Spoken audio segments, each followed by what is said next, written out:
The night is quiet, and I want you to settle in for a moment.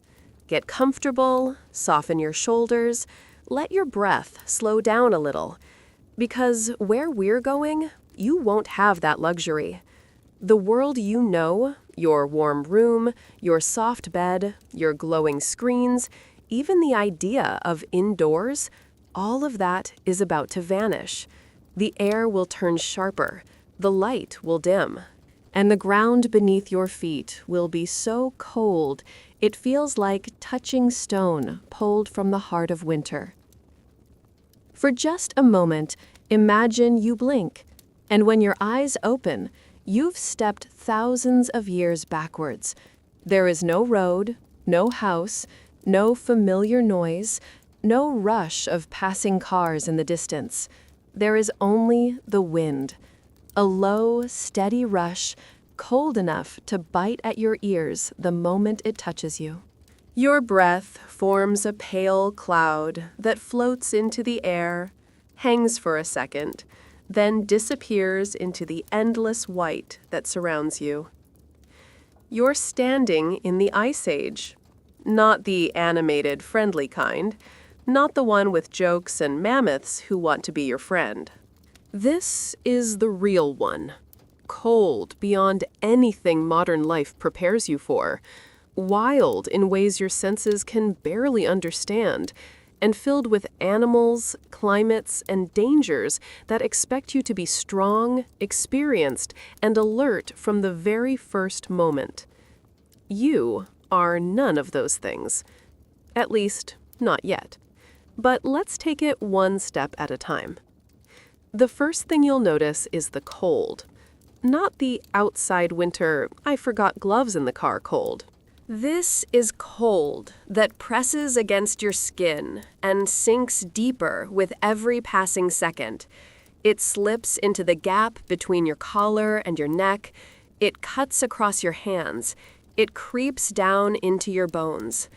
You try to pull your clothes tighter around you, and that's when you realize your modern outfit is all wrong for this world. Your jacket is thin compared to the layers of hide Ice Age humans wore. Your shoes have no insulation. Your skin is exposed in places you never thought mattered. Even the air stings the inside of your nose as you breathe. Already, your body is burning through energy just trying to stay warm, and you've only been here for a few minutes. You look around, hoping to find shelter, fire, something familiar, but the landscape is enormous and empty.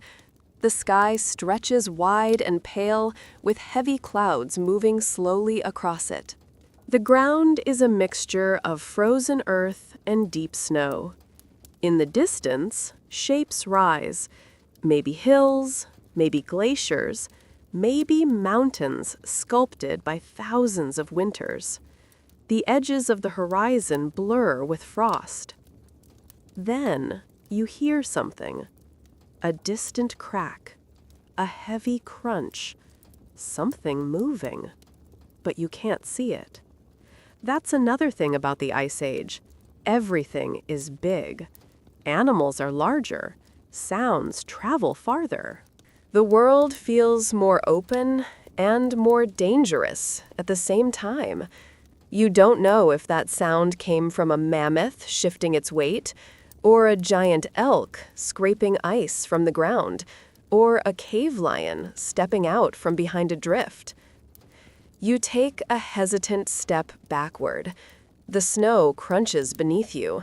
The cold seeps through your shoes instantly, and the silence that follows your movement feels almost too quiet, like the land is holding its breath. Your instinct tells you to find people, anyone, a group, a tribe, someone who knows how to read this world the way we read street signs. But finding them is its own challenge. They move frequently, they travel with the seasons. They know the safest pockets of land where windbreaks and small valleys protect camps from the worst of the storm. You don't know those places. You don't even know which direction is safe. You cup your hands around your mouth and breathe warm air into them. The wind steals that warmth almost instantly. Your fingers stiffen, your jaw tightens. The cold starts turning from uncomfortable to threatening. You try to remember what warmth feels like. That's when the narrator's voice, calm, steady, almost too relaxed for the situation, comes back and speaks softly, as if standing beside you now. You wouldn't last a day in the prehistoric ice age, unless someone taught you how. And it's true. Fire isn't easy here. Food isn't easy here. Movement isn't easy here. Even staying alive through the first hour is more difficult than anything you're used to. Every step is a risk. Every breath costs energy. Every minute drains heat from your body unless you fight for it. Civilization has padded us, protected us, softened us in ways our ancestors could never have imagined. In the Ice Age, every human, adult or child, needed instinct, skill, and awareness just to make it through an ordinary morning. So imagine being dropped into this place with none of that knowledge. No idea how to build a shelter out of snow and bone. No idea which roots or leaves can be eaten. No idea how to track an animal by its footprints. No idea how to keep a fire burning through the night when the wind tries to extinguish it again and again. And yet, humans survived here. They not only survived, they thrived. But they did it through teamwork, tools, fire, and constant learning. You stand in the center of this frozen world, shivering, trying to steady your breath.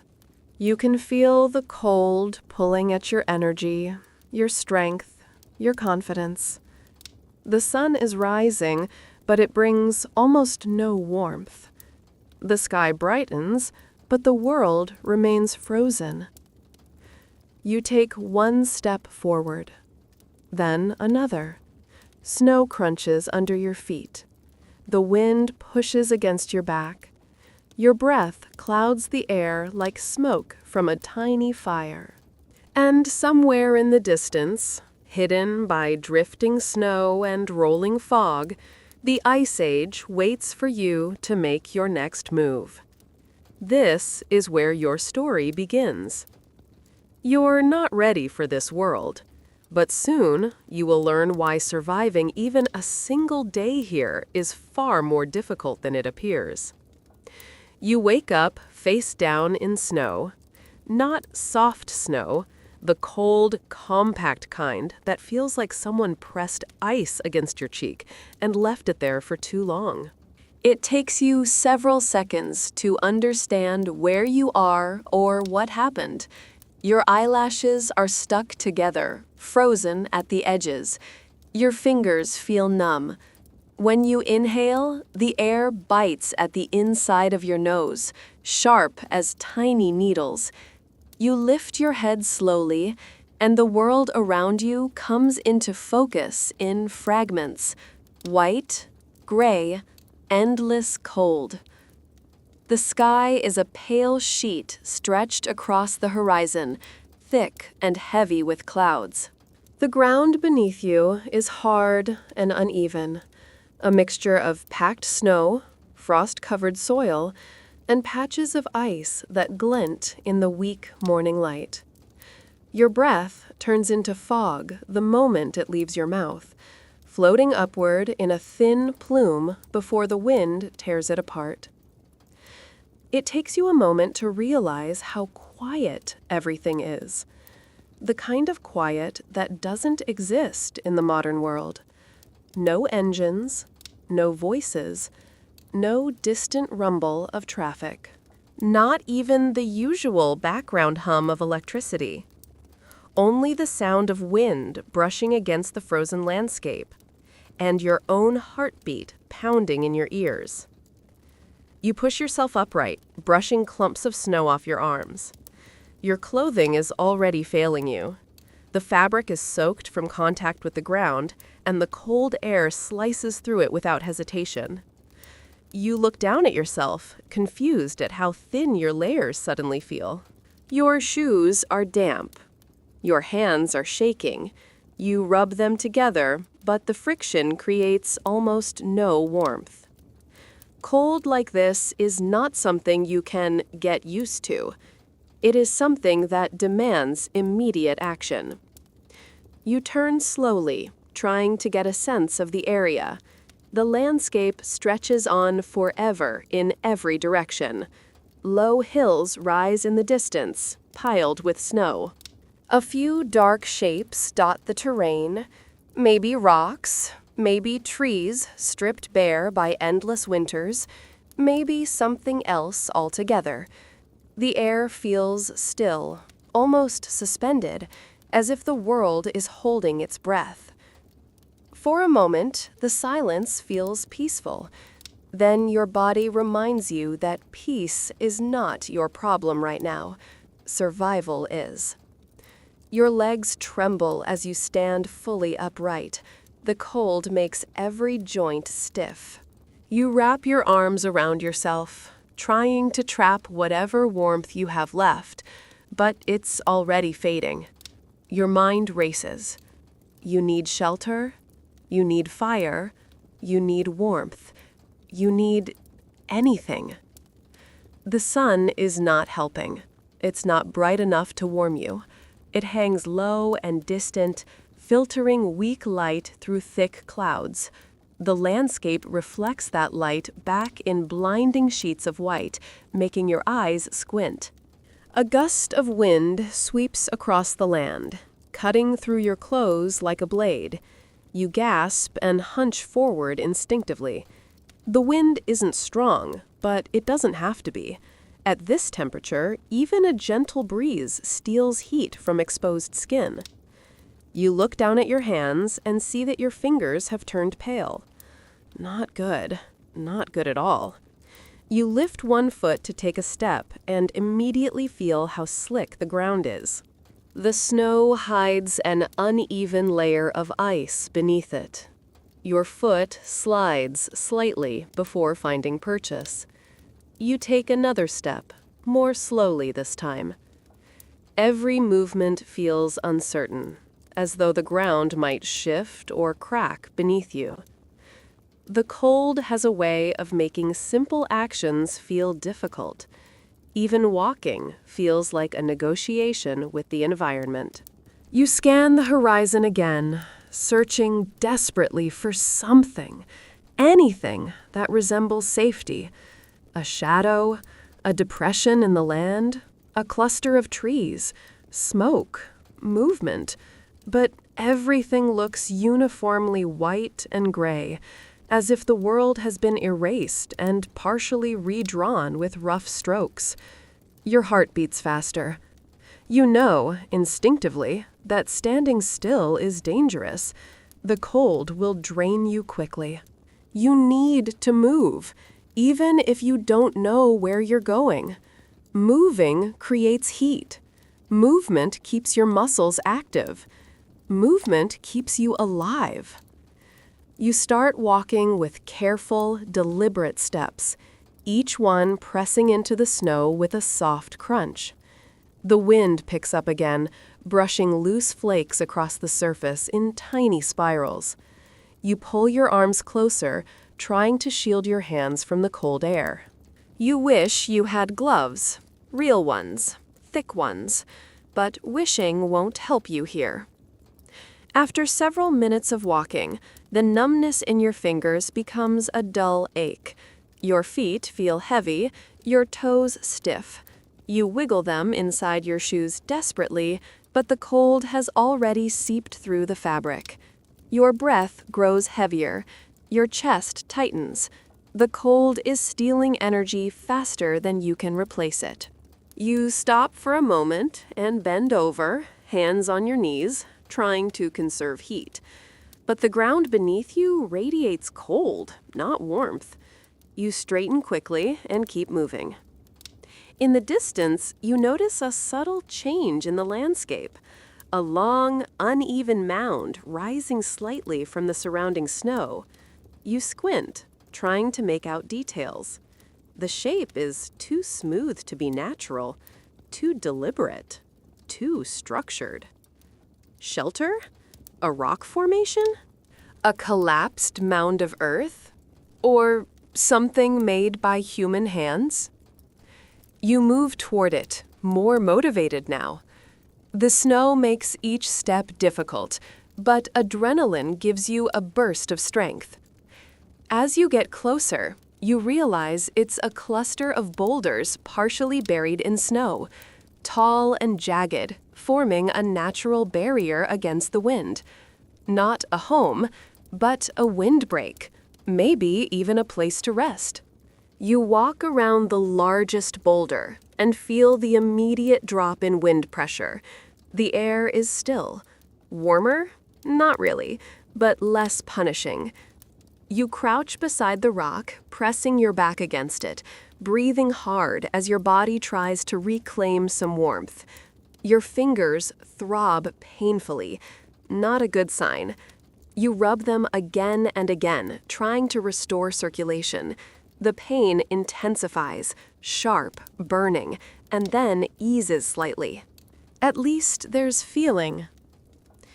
You know you can't stay long. A windbreak is a temporary reprieve, not a solution.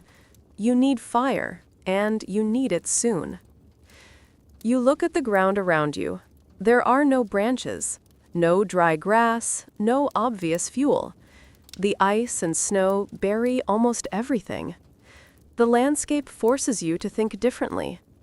Maybe beneath the snow? Maybe along the edges of the rocks? Maybe frozen plant matter trapped under the surface? Your hands dig into the snow, searching for something useful. Your fingers scrape ice, then soil, then nothing. You move to another spot, and another. The cold stings your knuckles, but you keep digging, determined. Finally, beneath a shallow layer of frost, you find something brown and stringy, old grass or dried woody stalks from some Ice Age shrub. It crumbles easily in your hands, but it's something. It's a start. You gather as much as you can, tucking it under your shirt to warm it slightly. Fire making in these conditions will be nearly impossible, but not totally hopeless. You remember how prehistoric people used stones, friction, and dried plants to start their first sparks. But you don't have their tools. You don't have their skill. You don't have their experience. And still, you have to try. You look back at the open plains, feeling the weight of the Ice Age pressing against you. Survival isn't a distant concept here. It's immediate, constant, demanding. This is only the first hour of your first morning. You already feel your strength fading. And deep down, you understand why most people today wouldn't last even a single day in this world without someone to guide them. But for now, you stand up from behind the rock, clutching your small handful of dried plants, and take your first real step into the prehistoric Ice Age, cold, hungry, unprepared, but determined. Your day has only just begun. You step away from the shelter of the rocks, clutching the handful of brittle plant fibers against your chest. They're fragile, light, and far from enough to make a proper fire, but they're all you have. The cold snaps at your skin the moment you leave the windbreak. It wraps around you like a physical presence, pushing into your sleeves and biting through the thin fabric of your clothes. Your breath leaves your mouth in thick clouds. The air feels heavier now, sharper somehow. You knew the Ice Age would be cold, but you didn't realize it would feel like an opponent, alive, relentless, and constantly testing you. Every step forward feels like a negotiation with the landscape. The ground is uneven, the snow hides dips and holes, and the wind changes direction without warning. You move slowly, forcing yourself to stay alert. This world does not forgive careless steps. The land rolls out ahead of you in long, open stretches. The snow surface looks smooth in places, but you've already learned not to trust it. Some patches hide a thin layer of ice that cracks under your weight. Others conceal deep pockets where your foot sinks straight down, swallowing your leg almost to the knee. Walking in the Ice Age isn't just tiring, it's unpredictable. Every footfall could be easy or dangerous. You keep your eyes scanning the terrain for anything that breaks the monotony of white and gray, something that might help you survive. A cluster of bushes, a fallen branch, a tree line. But the Ice Age does not hand out resources freely. Most of the land is stripped down to its bare essentials: snow, ice, rock, and wind. Still, you push forward. The cold gnaws at your hands again. You bring them up and breathe into them, trying to warm the skin. The warmth lasts only a second before the air steals it away. Your fingers ache, but at least they still respond. You clench and unclench them repeatedly as you walk, trying to maintain circulation. You don't know exactly where you're going. You only know that staying in the open feels like an invitation for disaster. Exposure is the real predator here, and it attacks slowly at first. But if you let the cold settle too deeply into your body, there will be no climbing back out. You walk toward a distant ridge. It's not tall, just a rise in the land that creates a subtle shape against the white landscape. In a world where everything looks flat, even a minor hill can give you information. Maybe from the top, you'll see signs of movement, smoke from a distant camp, a trail carved through the snow by humans or animals. Maybe you'll find shelter tucked against the slope. Your pace remains steady, though each step feels heavier than the last. The ridge seems close at first, but as you approach, you realize it's farther than your eyes suggested. Distances are deceptive in a landscape like this. Snow dulls depth, smooths shadows, and makes everything look closer than it really is. By the time you reach the base of the ridge, your legs feel stiff and tired. You pause, breathing slowly, trying to conserve energy. You can't afford exhaustion, not here. Not when every moment of weakness is an opening for the cold to press deeper into your body. You start climbing the slope, planting your feet firmly in the snow with each step. The incline is gentle, but the effort still burns your legs. The wind picks up as you gain height, brushing against your back and pushing you slightly off balance. You lean forward, raising your arms for balance. When you finally reach the crest, you stop and look out over the land. This time, the view is different. Below the ridge, stretching across a shallow valley, are long, curved depressions in the snow. Not natural curves, not random shapes. These are tracks, wide, deep, and spaced in a pattern that suggests something large moved through recently. Your heart beats faster. Tracks like these belong to massive Ice Age animals, mammoths, woolly rhinoceros, or something even more intimidating. Whatever it is, it walked with weight and purpose, leaving an unmistakable trail pressed deep into the snow. You kneel beside one of the impressions and touch the edges with your numbed fingertips.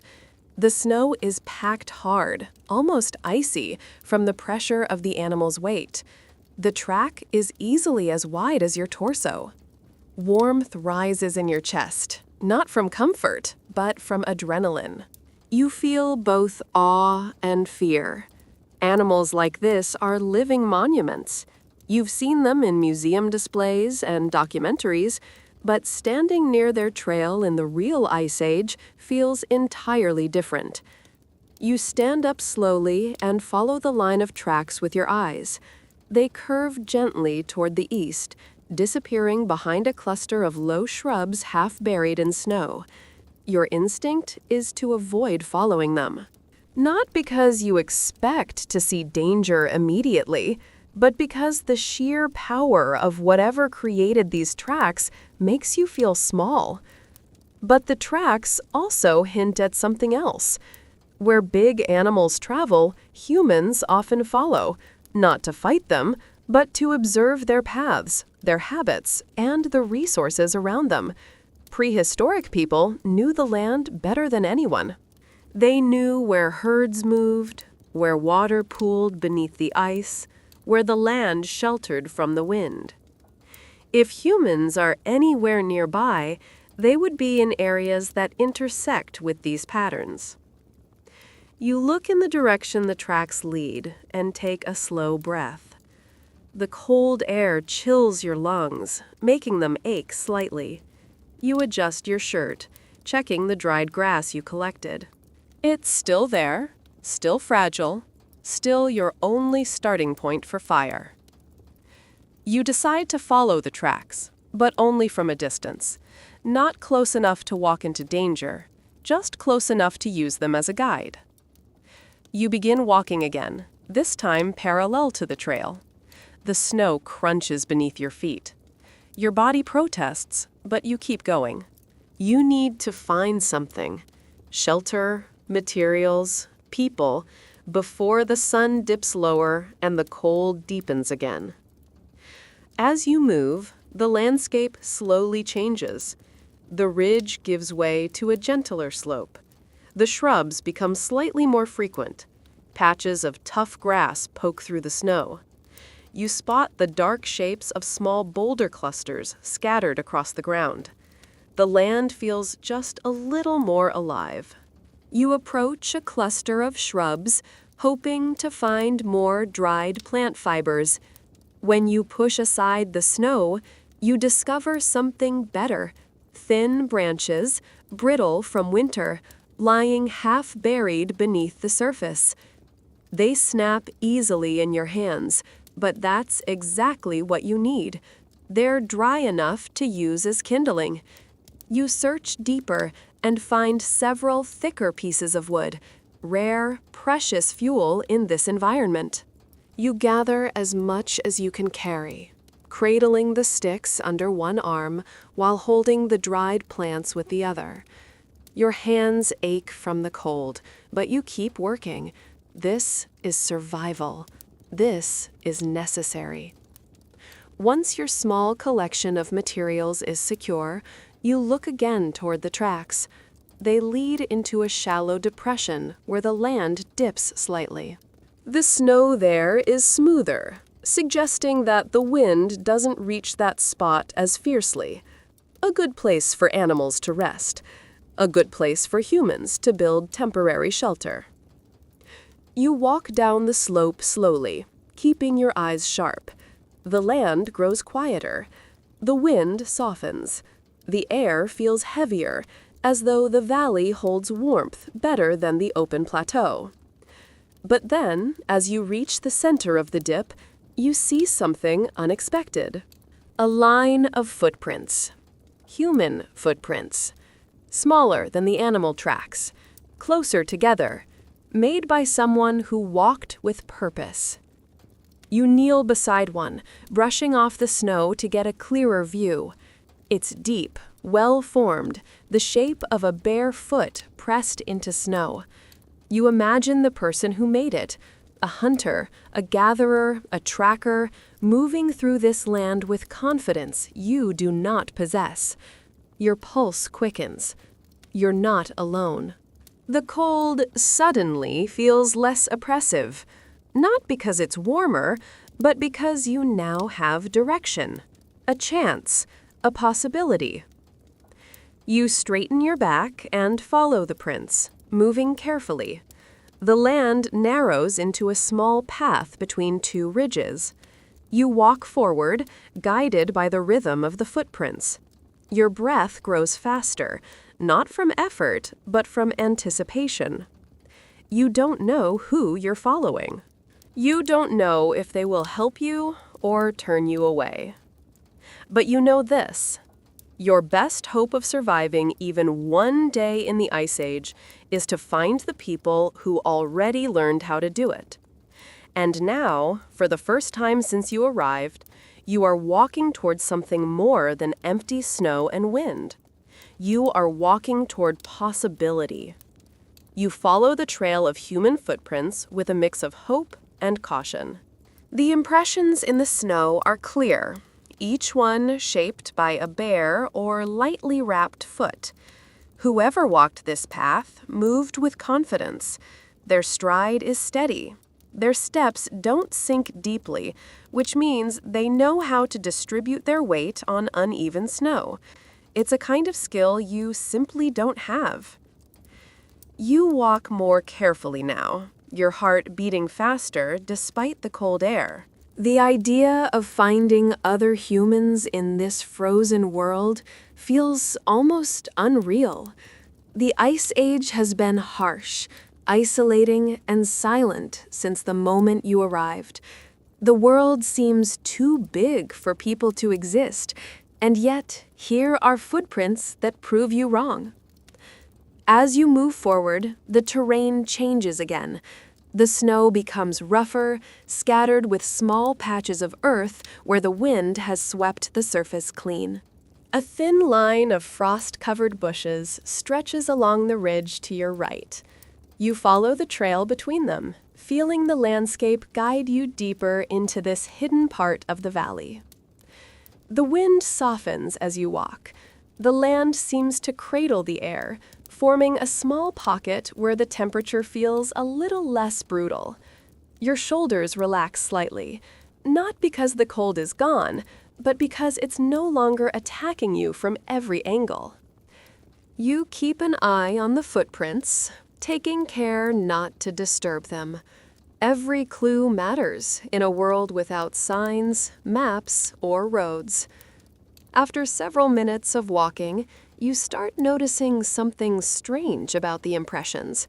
They're not all identical. Some belong to an adult, but others appear smaller, lighter, shorter steps.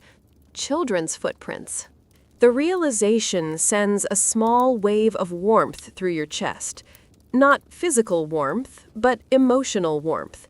A group with children is less likely to be hostile, more likely to be part of a family or tribe, people who work together, people who survive by cooperation rather than aggression. You move faster now, motivated by the possibility of finding a living group, even if you have no idea how they will react to you. The trail leads you toward a cluster of low hills. The snow thins as you approach, revealing patches of dark soil and exposed roots. The air grows quieter, heavier. You can hear your own breathing again, loud in your ears. The land feels sheltered, as if nature carved out a small refuge hidden from the wind. Then you see it, a dark shape in the distance. Not an animal, not a rock, something made by hands. A shelter. You stop instinctively and stare. It's a structure formed from long, curved branches, packed with snow and lined with animal hides. Smoke rises weakly from a small opening at the top, thin, faint, barely visible against the pale sky. The hides on the walls ripple gently in the breeze, creating soft, rhythmic movements. Your chest tightens with a mixture of awe and disbelief. This is real, a real Ice Age shelter, a sign of human life. You take a step toward it, then another. Your feet crunch in the snow, and for the first time, the sound feels like it means something. You are not wandering aimlessly anymore. You have arrived somewhere. But as you get closer, you stop again because movement catches your eye. A figure steps out from behind the shelter. They're tall, wrapped in layers of thick fur that cover their entire body except for parts of their face.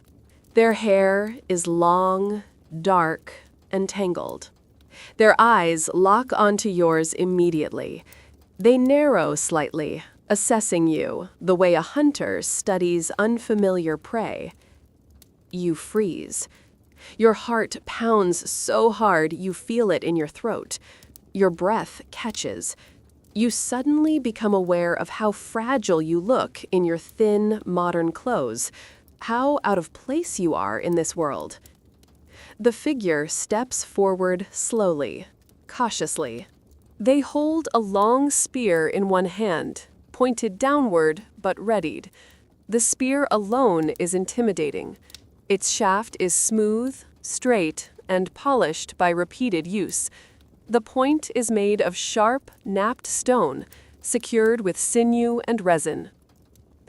You raise your hands slowly to show you mean no harm. The figure watches you with serious eyes, saying nothing. Their breathing is steady, controlled, and calm. Their posture is balanced. They are ready for anything. When they are close enough to see your face clearly, their expression shifts, just slightly. Confusion mixes with caution. They look you up and down, bewildered by your clothes, your lack of tools, your empty hands. Another sound draws your attention. A second figure appears from the entrance of the shelter. Then a third, a fourth. More people, an entire small group, emerge from behind the structure and the nearby hills. Some carry spears, others hold stone knives. A few clutch tools or pieces of hide. 2 children cling to an adult's leg, peeking out curiously. You feel the pressure of all their eyes on you. The first figure raises their hand, signaling the others to hold back. They step closer, eyes locked on yours. You can feel their seriousness, their authority, their quiet strength. They stop just a few steps away from you. For a moment, the world stands still. You try to speak, but no words come out. Your throat feels tight. Your breath is visible in the cold air, rising between you like a thin barrier. The figure tilts their head slightly, studying you. They reach forward and touch the sleeve of your jacket with 2 fingers. The fabric feels strange to them. Thin, smooth, nothing like the hides and furs they know. You see realization dawn in their eyes. You are not from here. You are not one of them. And yet, you are standing in front of them, freezing, empty-handed, vulnerable. They say something in a language you don't understand. The tone is stern, but not aggressive. Other members of the group respond with quiet murmurs. The children step closer to peek at you again. Then, without warning, something unexpected happens. The leader pulls open one of the hides draped across the shelter wall and gestures inside. An invitation. A chance to escape the cold. A chance to not die today. A chance to join, even briefly, this small human circle in a vast frozen world. You hesitate for a second, not out of fear, but out of disbelief. Then you step forward. Inside, the shelter is dim, warmed by the soft glow of a small fire pit dug into the ground. The walls are lined with thick hides. The air smells like smoke, earth, and animal fat. It's warmer than anything you felt since arriving in this world. The group gathers behind you, watching quietly. They speak softly to one another. You sit near the edge of the fire, feeling its warmth slowly soak into your frozen hands. The leader kneels beside the fire, lifts a small stone bowl, and holds it out to you. It's filled with something warm, broth or melted snow mixed with herbs. You take it carefully, your hands trembling not from fear, but from returning sensation. They watch you drink. You watch them watch you. You may not understand their words, but you understand their meaning. You're alive because of them. You survived because they allowed it. You are here because humans, even in the harshest world imaginable, learned the value of protecting each other. You set the bowl down slowly, feeling warmth spread through your chest, and you finally understand. Clothing isn't just about warmth. It's about knowledge, passed down, perfected, and adapted for survival. This is why you wouldn't last a day in the Ice Age, not without them. The shelter's warmth settles slowly into your skin, but the cold has dug so deeply into your bones that it will take time before you feel steady again. You sit beside the small fire, watching the flames flicker across the uneven walls of hide and woven branches. The light dances over the smoke-darkened ceiling and casts long shadows across the faces of the people who saved you. They watch you too, quietly, curiously, cautiously. This is the Ice Age way. Everyone is alert. Everyone is aware. Everyone evaluates everything. You try to control your breathing, careful not to show how shaken you truly are. The leader sits across from you, their back straight, their posture relaxed but ready. Their fur cloak drapes over their shoulders, thick enough to keep out the cold, even if the fire vanished. Their hair falls in dark waves, partly braided, partly tangled, showing signs of wind, work, and weather. The rest of the group spreads out in the shelter. A few tend to tools. Others feed the fire with pieces of bone and dry moss. The children huddle near an older woman who weaves sinew into cord with fast, practiced movements. You watch everything with quiet awe, and they watch you with quiet confusion. Your clothes are wrong. Your hands are soft. Your lack of tools is suspicious. Your arrival is impossible to explain with gestures alone. Still, the leader does not treat you as a threat. They simply study you, letting the firelight flicker across their calm expression. After a moment, they reach for something near the wall, a bundle of fur garments. They unfold one of the pieces, revealing a thick, heavy hide jacket lined with soft inner fur. They hold it out to you. You hesitate only for a moment before accepting it. The hide is warm, surprisingly heavy, and slightly damp from melted snow. You lift it to your nose. It smells like smoke, earth, and the faint musk of the animal it once belonged to. You slip it over your shoulders. The warmth is immediate. It's not elegant, not comfortable by modern standards, but it wraps around you like a lifeline. You can almost feel your blood responding, as if your body finally recognizes something familiar: insulation, protection, survival. The leader nods once when they see you wearing it correctly.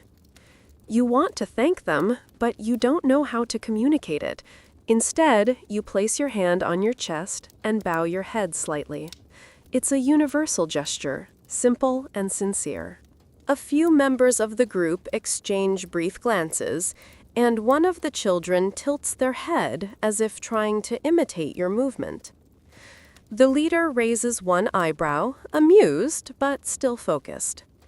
After a minute, they stand and make a motion with their hand. Follow me.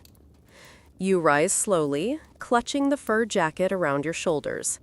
The leader steps outside, holding the flap open for you. You hesitate for a moment, worried about the cold waiting on the other side. But you know you can't stay inside forever. If you want to earn even a fraction of their trust, you must step into their world. You move through the doorway, and the cold hits you immediately. It's still sharp, still bitter, still alive. But now, wrapped in the heavy hide, you feel tolerated by it rather than attacked. The wind pushes against your face, but the jacket blocks the worst of it. You breathe out slowly and follow the leader into the clearing. Outside, the world looks new again. The sky has brightened to a pale, icy blue.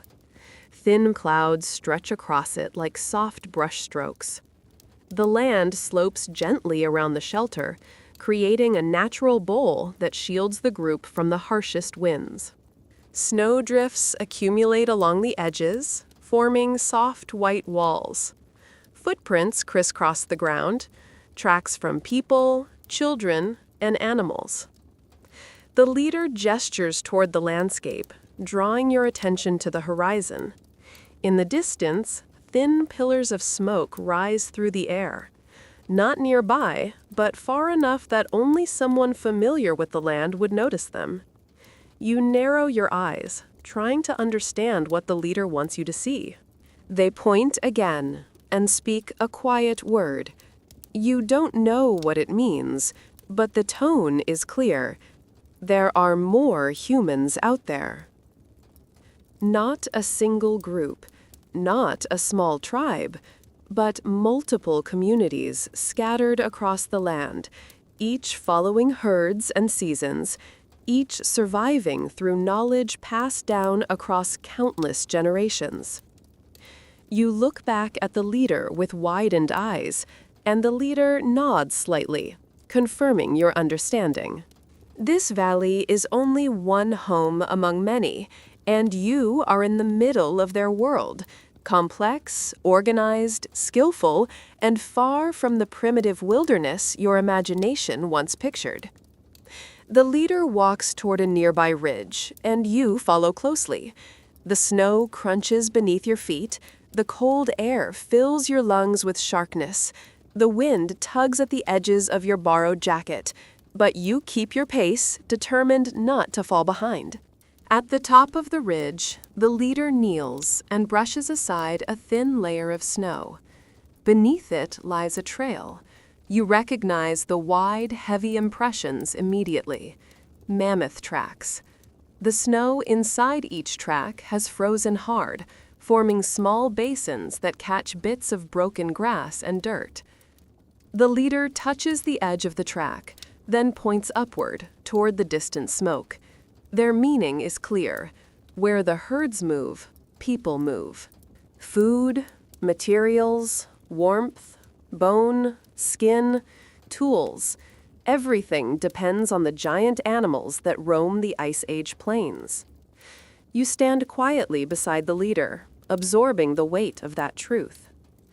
Before you can react, the leader stands and steps closer to you.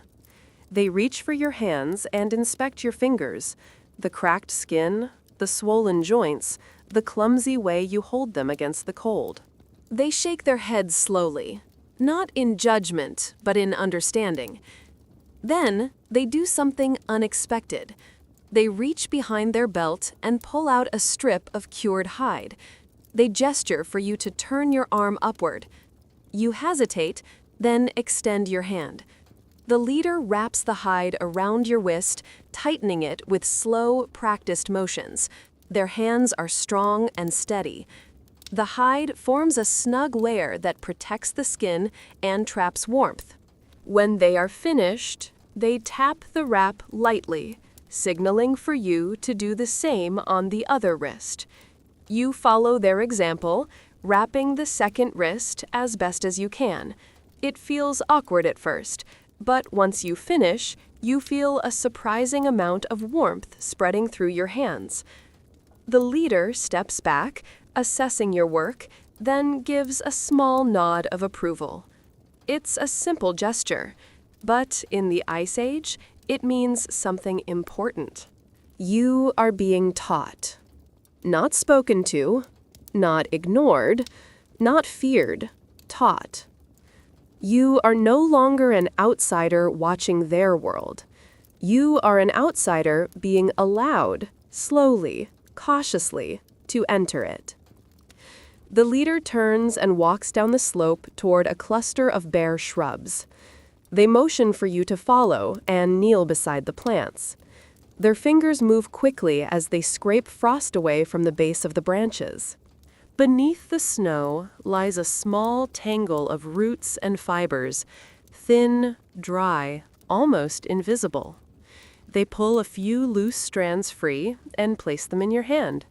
You look at the fibers, then back at the leader. They speak a word. They point to the fibers. They point to your chest, where the dried grass is tucked. Then they point toward the shelter. You connect the meaning.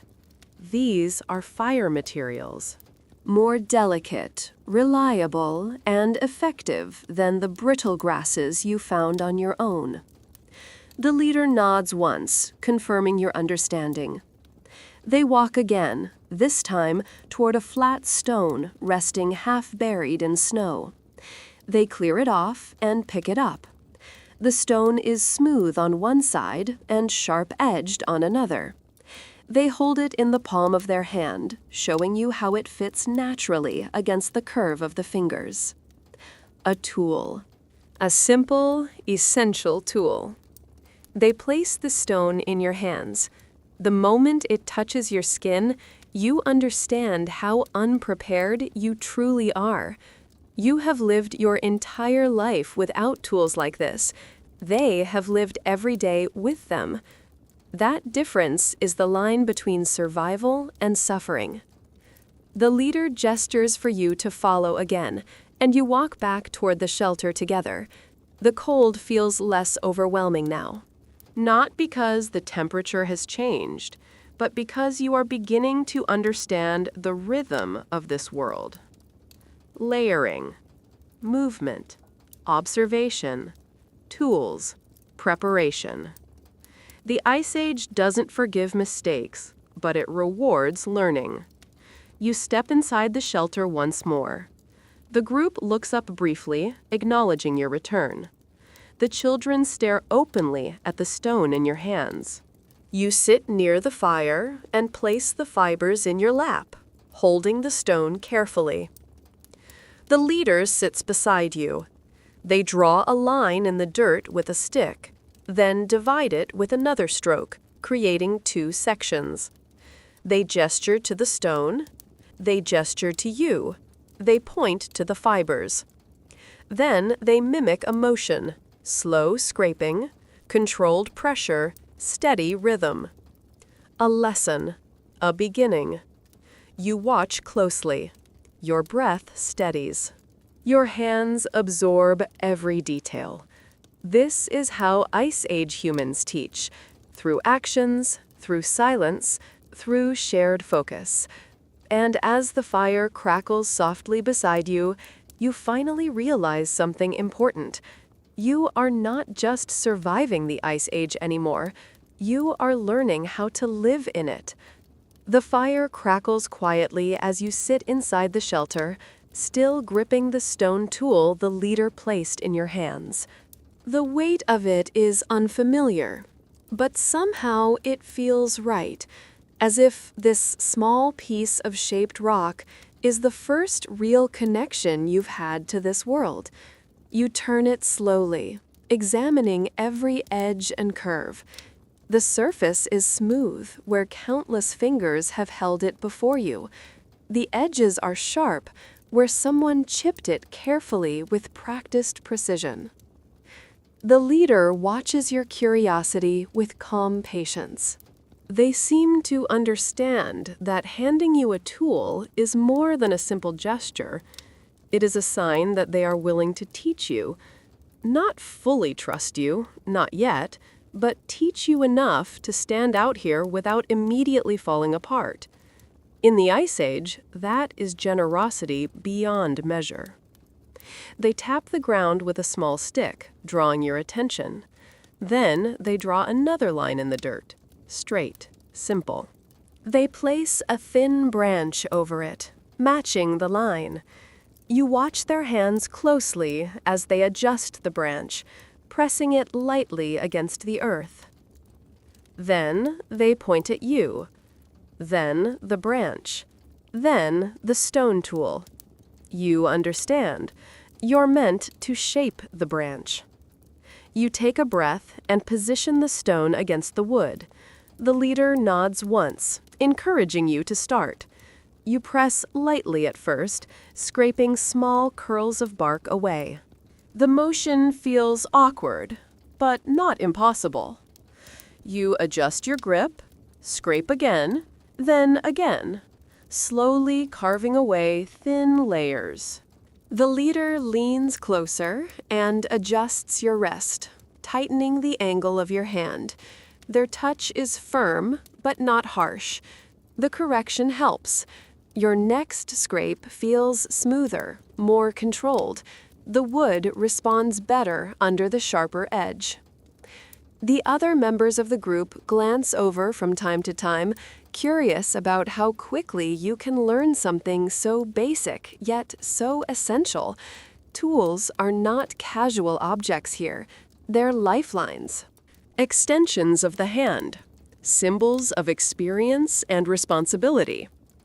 As you keep scraping, you notice the wood revealing a lighter interior beneath the bark. The scent of fresh fibers rises into the air, subtle, earthy, natural.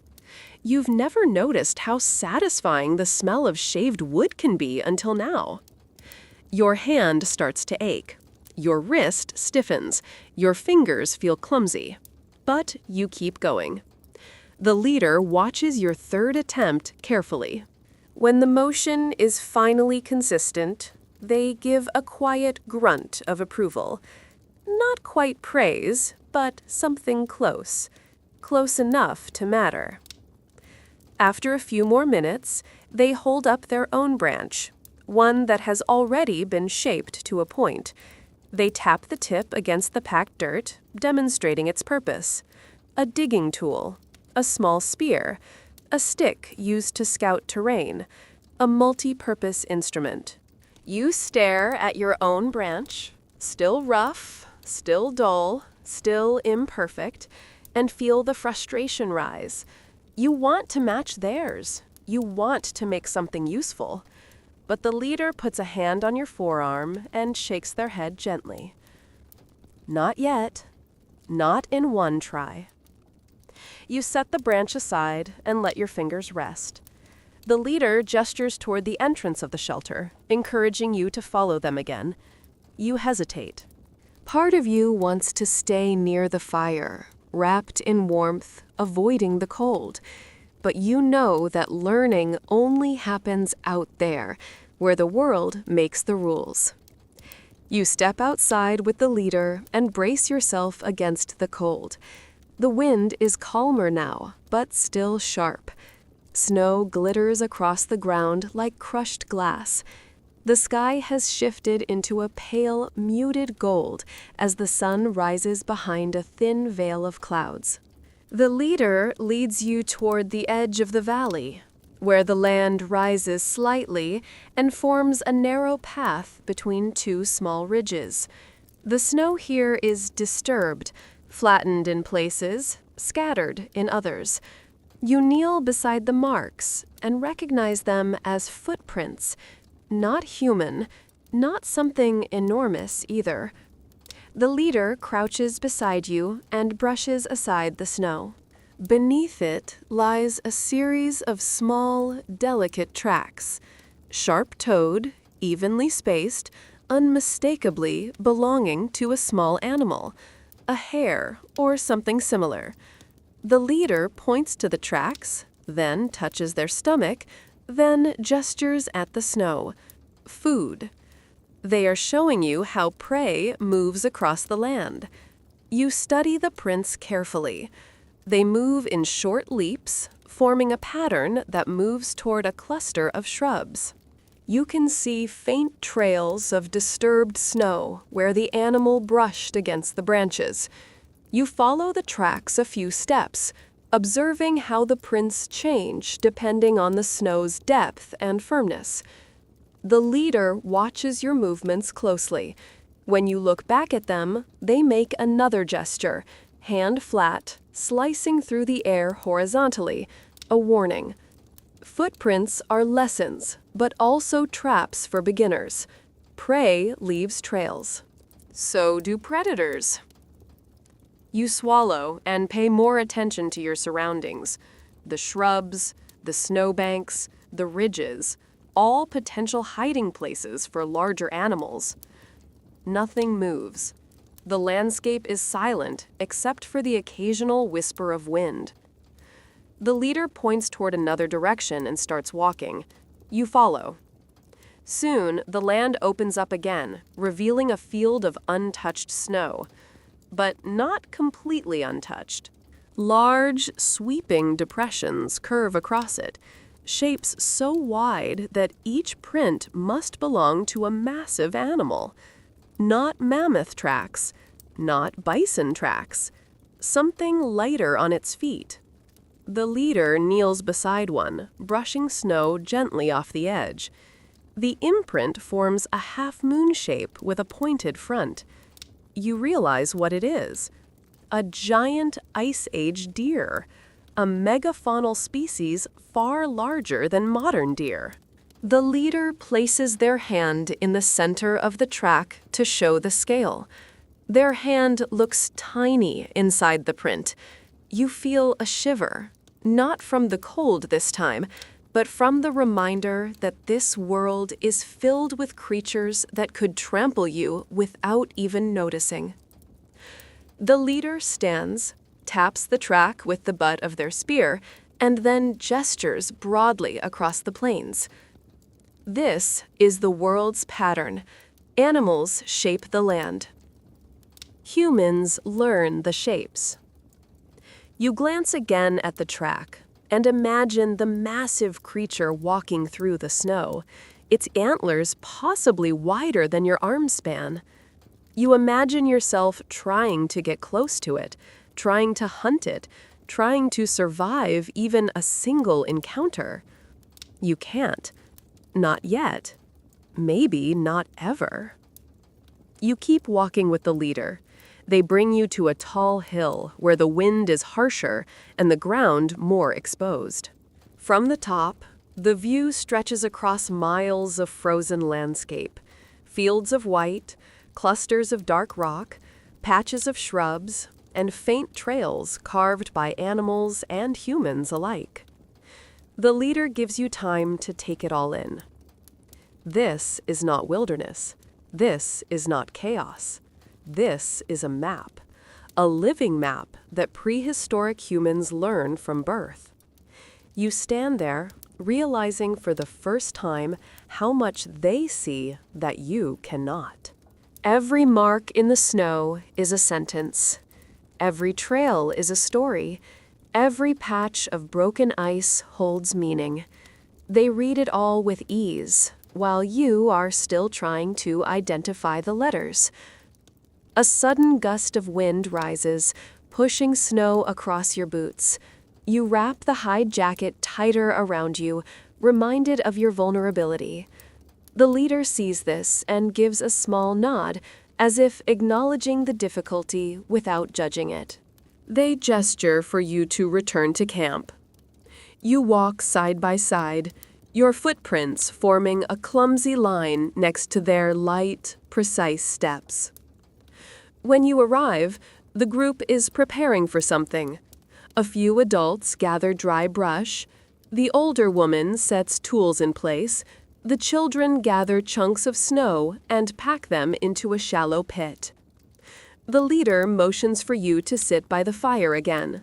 They take the stone tool from your hand, then place it back on your lap, an instruction to continue your lesson.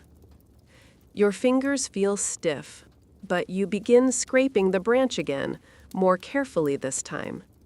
The movement still feels foreign, but the rhythm starts forming. Slow, clumsy progress through effort and repetition. The leader watches quietly, occasionally correcting your grip or adjusting your wrist angle.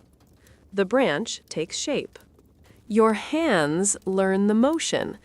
Your mind absorbs the lesson. And as you sit there working with the group, you finally begin to understand why prehistoric clothing wasn't just something people wore. It was something people earned through skill, knowledge, and experience. You look at your borrowed hides, at the stone tool, at the fibers tucked into your jacket, and you realize something simple and humbling. Out here, every piece of clothing, every tool, every scrap of warmth has a story behind it, a story of survival, and you're only beginning to learn the first sentence. The next morning begins long before the sun rises. You hear movement in the shelter, soft footsteps, the rustle of hides, the gentle crack of frost breaking as people stretch. You're still half asleep when one of the children crawls past you, their breath visible in the dimness as they reach for a bundle of fur. A few adults whisper to each other near the fire pit, speaking in low, rhythmic tones that you still don't understand. The leader stands at the entrance, adjusting the strap of their fur cloak. Their silhouette is framed by the faint bluish light creeping into the shelter. When they turn, their eyes fall on you, and they motion for you to follow them outside. You push yourself up slowly, still sore from the cold and the unfamiliar labor of scraping wood the day before. You grab the height jacket and drape it over your shoulders before stepping out. The air outside hits you instantly, sharp, clean, and brutally cold. The ground glitters under the faint pre-dawn sky. The horizon glows faintly with hints of gray-blue, but the sun is nowhere near rising. The leader waits for you at the edge of the clearing, leaning on their spear. When you join them, they gesture across the valley with a slow sweep of their hand. You squint into the winding fog and notice something subtle, almost invisible. Movement. Large, slow movement. Shapes drifting through the haze like shadows. You narrow your eyes until the shapes sharpen into massive silhouettes. Woolly mammoths. You freeze, breath catching in your throat. The animals move in a loose herd, their shaggy coats swaying as they step across the snow. Their curved tusks cut through the fog like ivory crescents. Even from this distance, their size is overwhelming. You expected them to be big, but not this big. Their bodies look like walking boulders covered in thick fur. Snow clings to their coats, forming patches of frost along their backs.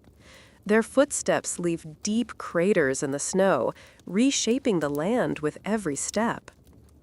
The leader taps your arm lightly and points to your expression, clearly amused at how wide your eyes have become. You swallow hard and take a slow breath. You've seen pictures, documentaries, museum exhibits, but nothing compares to watching a herd of mammoths move across a silent Ice Age valley. The leader gestures for you to follow. You descend the slope together, keeping low as you walk toward a rocky outcrop a short distance away. The wind shifts, carrying a faint smell toward you. Earthy, musky, animal scent mixed with cold air. When you reach the rocks, the leader drops to one knee and motions for you to do the same. You crouch beside them, peeking over the stones at the herd below.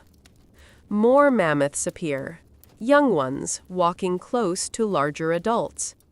The calves occasionally bump into their mothers, circling their legs for warmth. A few older bull mammoths remain on the outer edges of the herd, scanning the landscape with heavy, slow turns of their heads.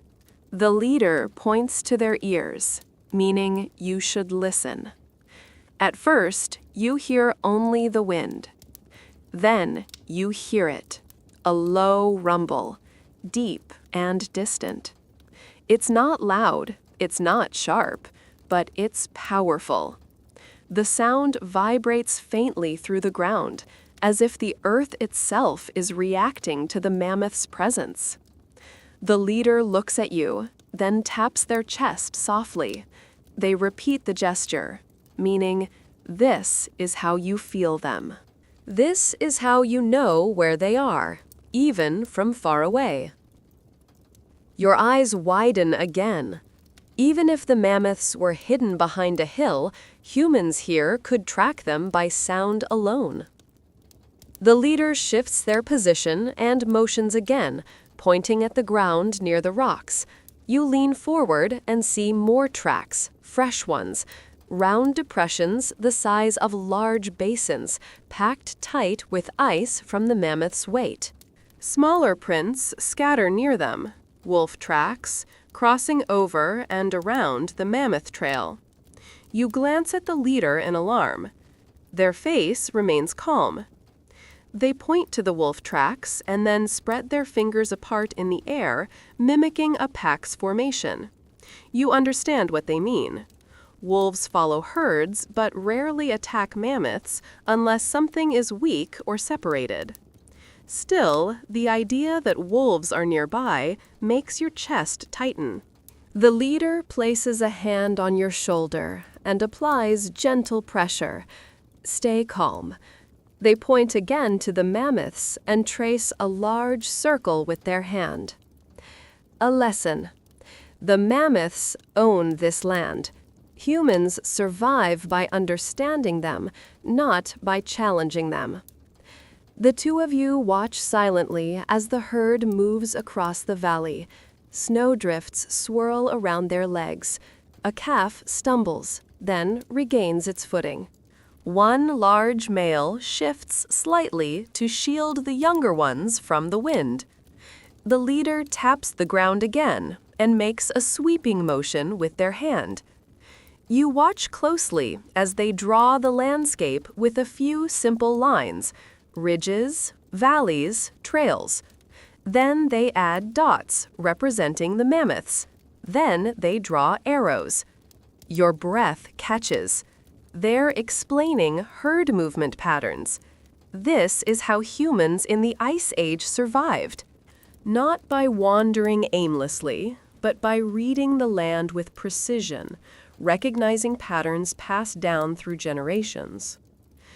You shake your head slightly, not in disbelief, but in admiration. You can barely walk without slipping. They can map an entire valley in the snow with a few gestures. The leader stands slowly and signals for you to stay crouched. You watch them scan the horizon carefully. A minute later, the leader relaxes and waves for you to rise. You stand and follow them back toward the shelter. Your legs are stiff. Your breath forms thick clouds. Your hands sting with returning cold. But your mind is buzzing with new understanding. Back at camp, the group is preparing for the day. Someone stirs a pot over the fire, steam rising into the air. The smell is subtle but comforting, earthy and warm. Children practice throwing small stones at a target made of stacked sticks. Two adults sit near a pile of bones, splitting them open with heavy rocks to access the nutrient-rich marrow. The leader guides you to the fire and gestures toward the pot. You sit, cupping your hands near the heat. The fire feels almost unreal after the hours outside. When one of the adults hands you a small bowl of warm broth, you accept it with both hands, grateful for something warm inside your chest. As you sip, the leader kneels beside you again. They hold up 2 fingers, then point to the mammoth herd in the distance. Then they point to themselves, then to the group, then to you. You think for a moment and realize what they're telling you. You are not ready to follow the herd. They are. They move with the seasons, the animals, the weather. You can barely survive a morning. The leader taps the hide jacket you're wearing, then points toward your feet, then toward the fire. Layers, warmth, tools, knowledge, preparation. Everything you need to survive here must be learned, made, practiced, repeated. You finish your broth slowly, feeling your fingers thaw bit by bit. The leader sits back on their heels and watches the rest of the group work. Then, without speaking, they hand you your branch and the stone tool again. They expect you to continue learning. You look at the tool, then at the hide-covered walls of the shelter, then at the distant mammoths moving across the snow. This world is not waiting for you to catch up. It moves whether you understand it or not. Survival depends on learning quickly, adapting, and watching those who know more than you. You grip the stone tool and start scraping again.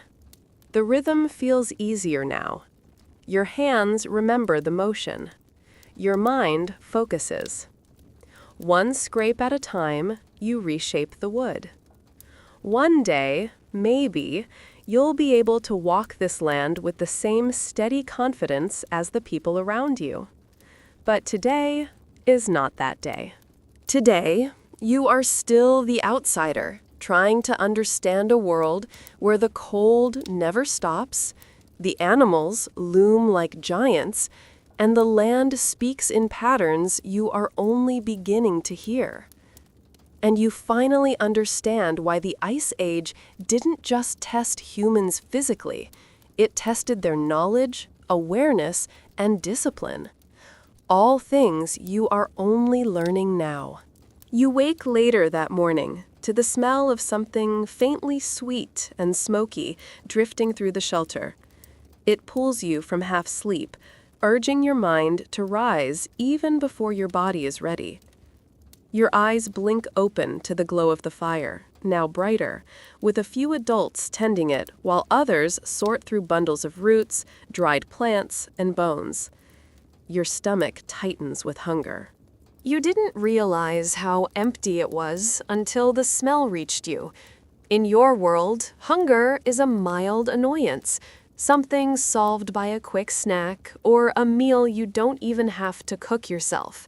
Here, hunger is an ever-present shadow that follows every movement, every decision. Food is not a simple comfort. It is a goal, a trial, a measure of survival itself.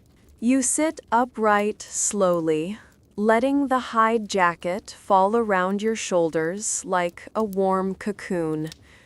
The cold outside hasn't invaded the shelter yet, but you can feel it pressing against the walls, reminding you that the warmth inside is temporary. One of the hunters, broad-shouldered, with a thick fur hood pulled around his neck, glances at you and nods once.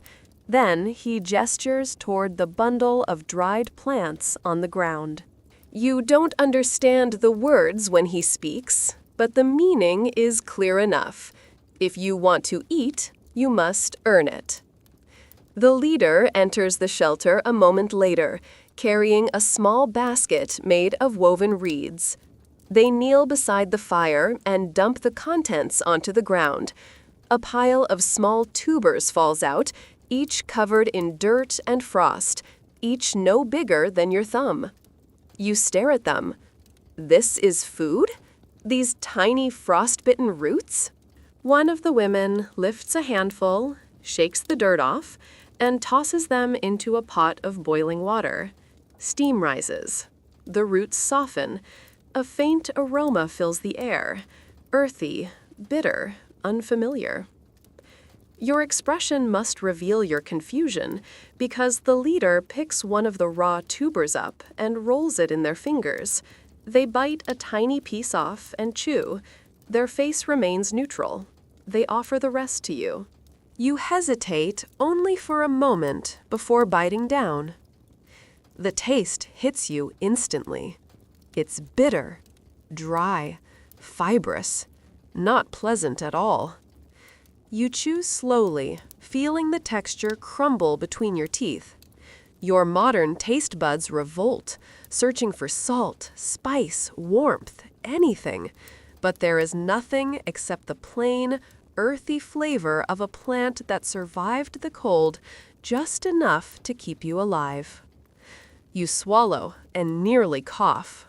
The leader's eyes study your face, and a subtle smirk tugs at the corner of their mouth. Not mockery, just amusement.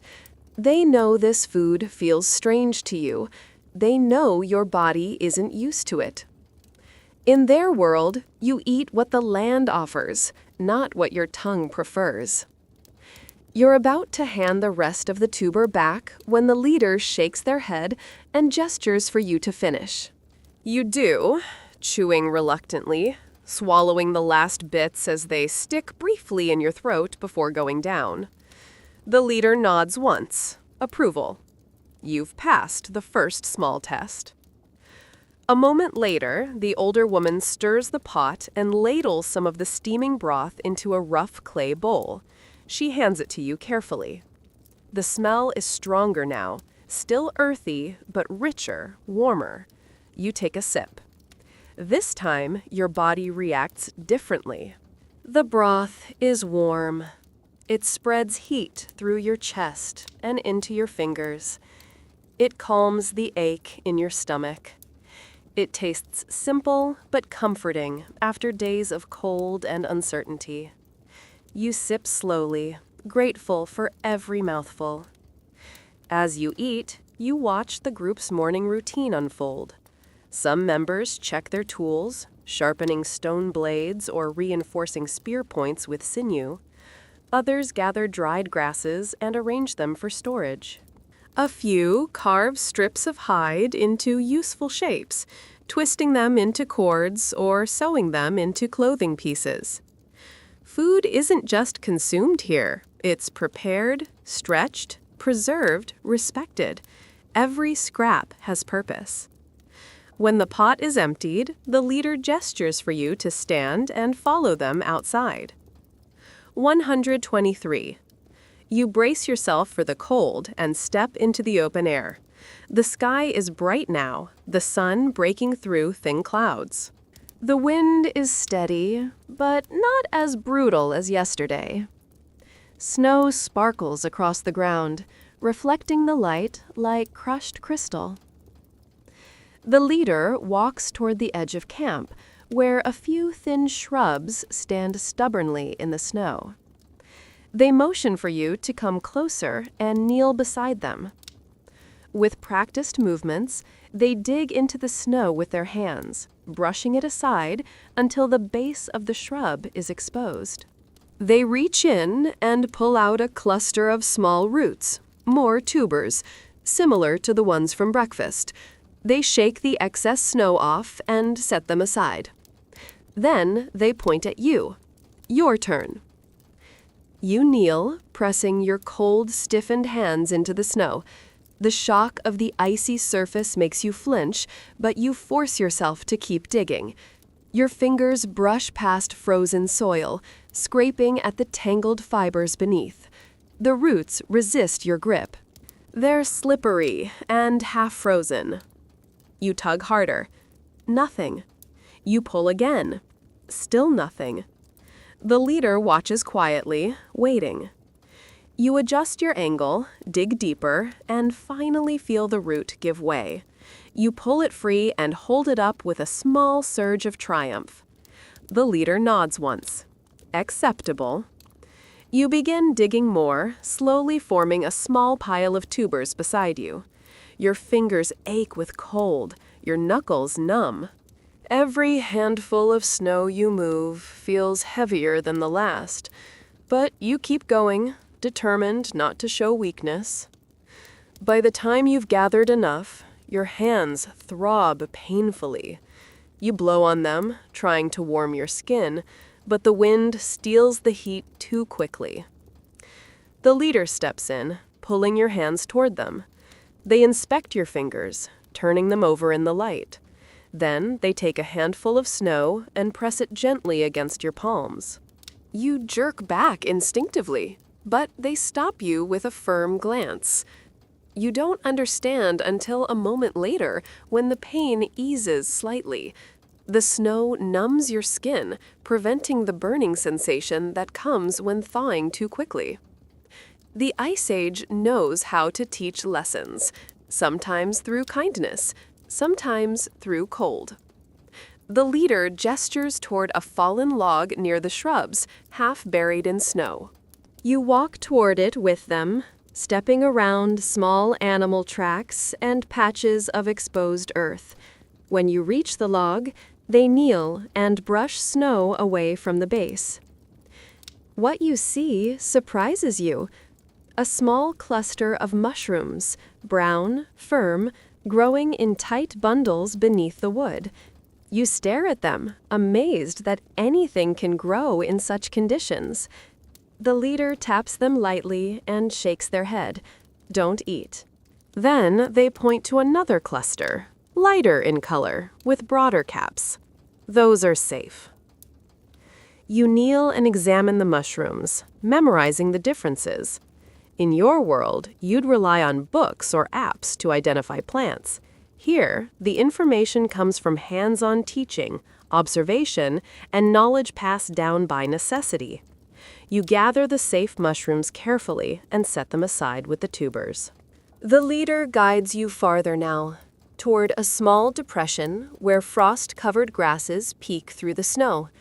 They kneel again and show you how to pluck seeds from the frozen tips, rubbing them between their fingers until the tiny grains fall into their palm.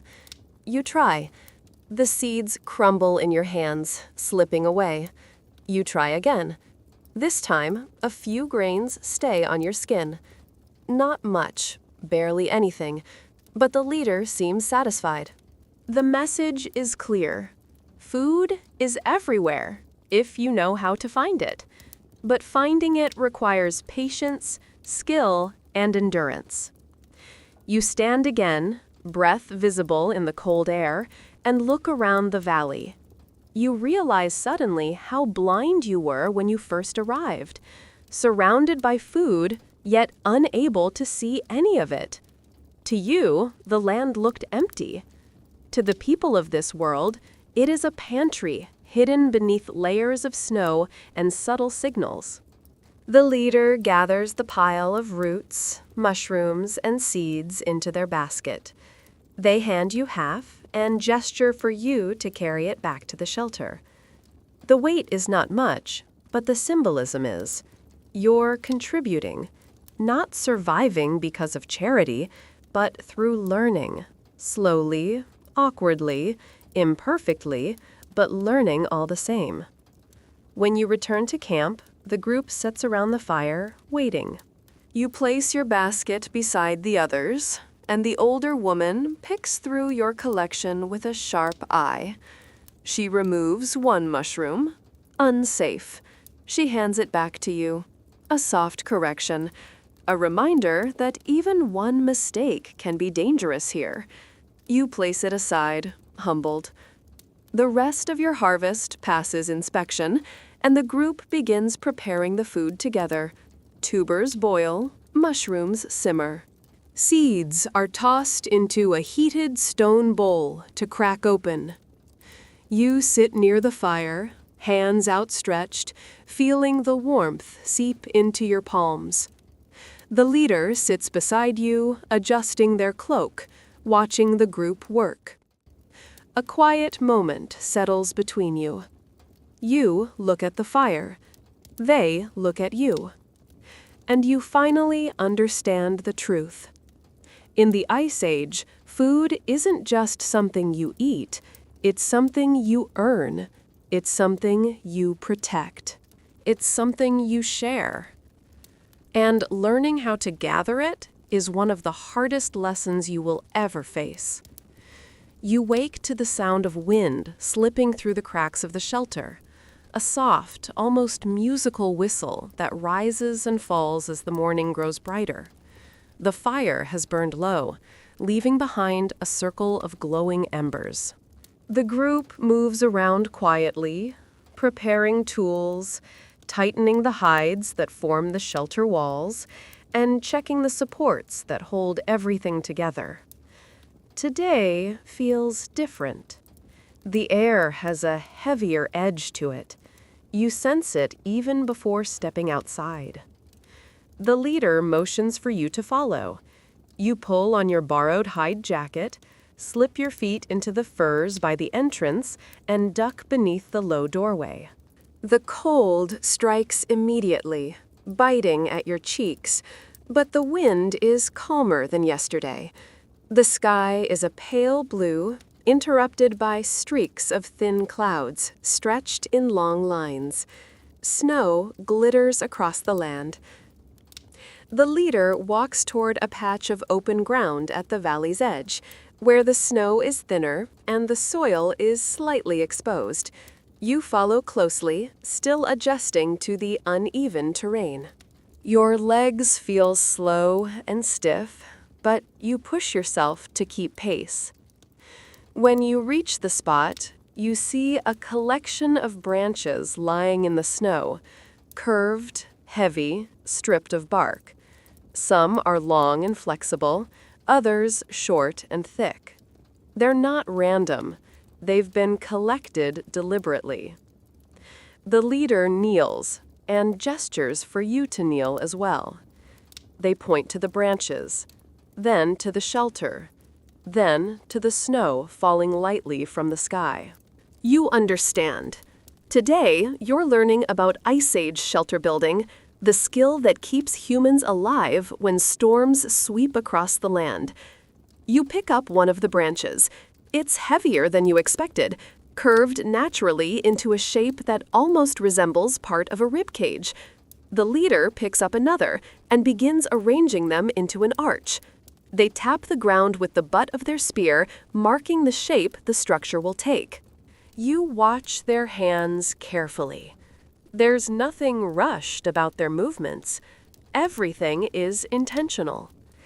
They push one end of a branch into the ground, leaning on it with their full weight until it sticks firmly. They repeat the process on the other side. When the ends are secure, they bend the branch slightly and tie it to another using strips of hide. You try to imitate their motions with another branch. You place one end into the snow and push down, but the wood slips. You adjust again, using more weight, but your foot slides on the icy surface and you stumble to one knee. The leader places a hand on your shoulder to steady you, then demonstrates again. This time, you watch more closely. Foot placement, pressure, angle. You try again, copying their stance. The branch sinks into the frozen ground with a crunch. The leader nods. A small but important success. Together, you begin forming the frame. Long, curved branches arch toward each other, creating a structure that resembles the skeleton of a small animal. The leader ties intersections with strips of sinew that stretch tightly when pulled. Their knots are quick and purposeful. Yours are not. Your first knot slips. Your second one tightens unevenly. By the third, your fingers hurt from the cold and the awkward angles. The leader takes your hands in theirs, adjusting the wrap, showing how to twist the sinew so it grips rather than slides. They demonstrate slowly, giving you time to see every movement. You try again, and this time the knot holds. The leader looks at you with a faint expression of acknowledgement. Not approval, not praise, just a quiet recognition that you are learning. In the Ice Age, small advancements matter more than dramatic moments. Once the frame stands firmly, the leader moves toward a nearby animal hide. The hide is thick, heavy, and stretched across a simple wooden frame for drying. Its edges are rough, but the center is clean and flexible. They lift the hide and drape it over the frame you just built. Immediately, the simple structure begins to look more like a shelter, a small, temporary refuge from the wind. You help them pull the hide tight, securing the edges to the branches using cords made of twisted plant fibers. The hide stretches smoothly over the curves, blocking wind and holding heat. By the time the structure is fully covered, your breath is visible in slow clouds. The cold air stings your nose and cheeks, but your body feels warm from the work. The leader steps back and gestures for you to step inside.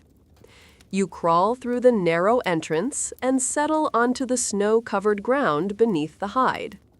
It's dark inside, but the light passing through the hide creates a soft glow. The air is noticeably warmer, still cold, but calmer, quieter, sheltered.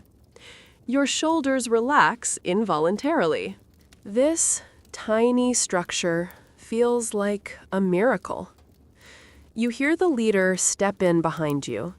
They sit across from you in the small space, tapping the hide gently with their knuckles. It's a lesson. This is protection. This is safety. This is the barrier between life and freezing wind. They tap your chest next, subtle but firm. You need to learn how to make your own.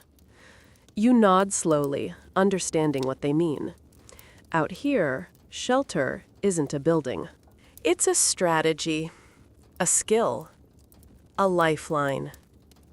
The leader lifts a small bone tool from the ground and hands it to you. It's sharpened on one end, rough on the other. They gesture to the hide and demonstrate how to punch holes through its edges. Then they show how to thread sinew through those holes to secure it to the frame. You try the motion yourself. The bone tool slips. Your first hole is crooked. Your second tear is too large. Snow falls through it in small flakes. You sigh, frustrated, but the leader shakes their head gently. This is how learning works here, mistake by mistake, repetition by repetition. After several attempts, you begin finding a rhythm. Push, twist, thread, tie. The hide stretches tighter, smoother, stronger. The leader inspects your work, tugging lightly at the edges. They nod, solid enough. Together, you build the rest of the structure. More skins are added. More knots are tied. More patches are sealed. When you step outside again, the shelter looks sturdy, simple, and surprisingly warm. The leader stands beside you and gestures outward. Look at what you built. The group gathers nearby, watching quietly. Some nod approvingly. The children hide behind their parents, peeking at you with a mix of curiosity and amusement. You feel something shift in your chest. Not pride exactly, something softer. Something like belonging. You turn back toward the shelter and run your hand across the hide surface. The texture is rough beneath your fingers, but strong. You realize how much effort goes into something this basic. You'd never think twice about shelter in your own world. It just exists. Doors, walls, ceilings, electricity, heat. But here, every structure is built by hand, piece by piece, from materials pulled directly from the land. Every shelter is a symbol of knowledge, patience, and teamwork. The leader taps your shoulder and points toward another pile of branches. There will be more shelters, more lessons, more chances to learn. You smile faintly, not because you're comfortable, but because something in you understands the importance of continuing. You follow the leader again, this time helping strip bark from more branches, preparing the next set of supports. You watch how they align the pieces, how they judge the distance between arches, how they tie knots quickly, efficiently. The rhythm of building becomes almost calming. Scrape, thread, pull, tie. The cold still bites at your face, but working keeps your body warm. Your breath forms clouds that drift upward, disappearing into the sky. The sun rises higher, but warmth remains distant, filtered through layers of ice and wind. When the second shelter is complete, the leader steps back and surveys the day's work. The group murmurs softly, exchanging looks. A few carry new hides over and begin patching older structures. Others dig shallow pits in the snow for fire placement. You see the collective effort, the unspoken coordination, the harmony formed not through language but through survival. You stand quietly, watching everyone move with purpose.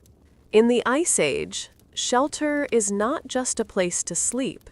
It is a shield against storms, a wall against predators, a home for fire, a center for warmth and community. You finally understand why shelter comes before anything else in this world. And you finally understand why you wouldn't last a day without people who know how to build one.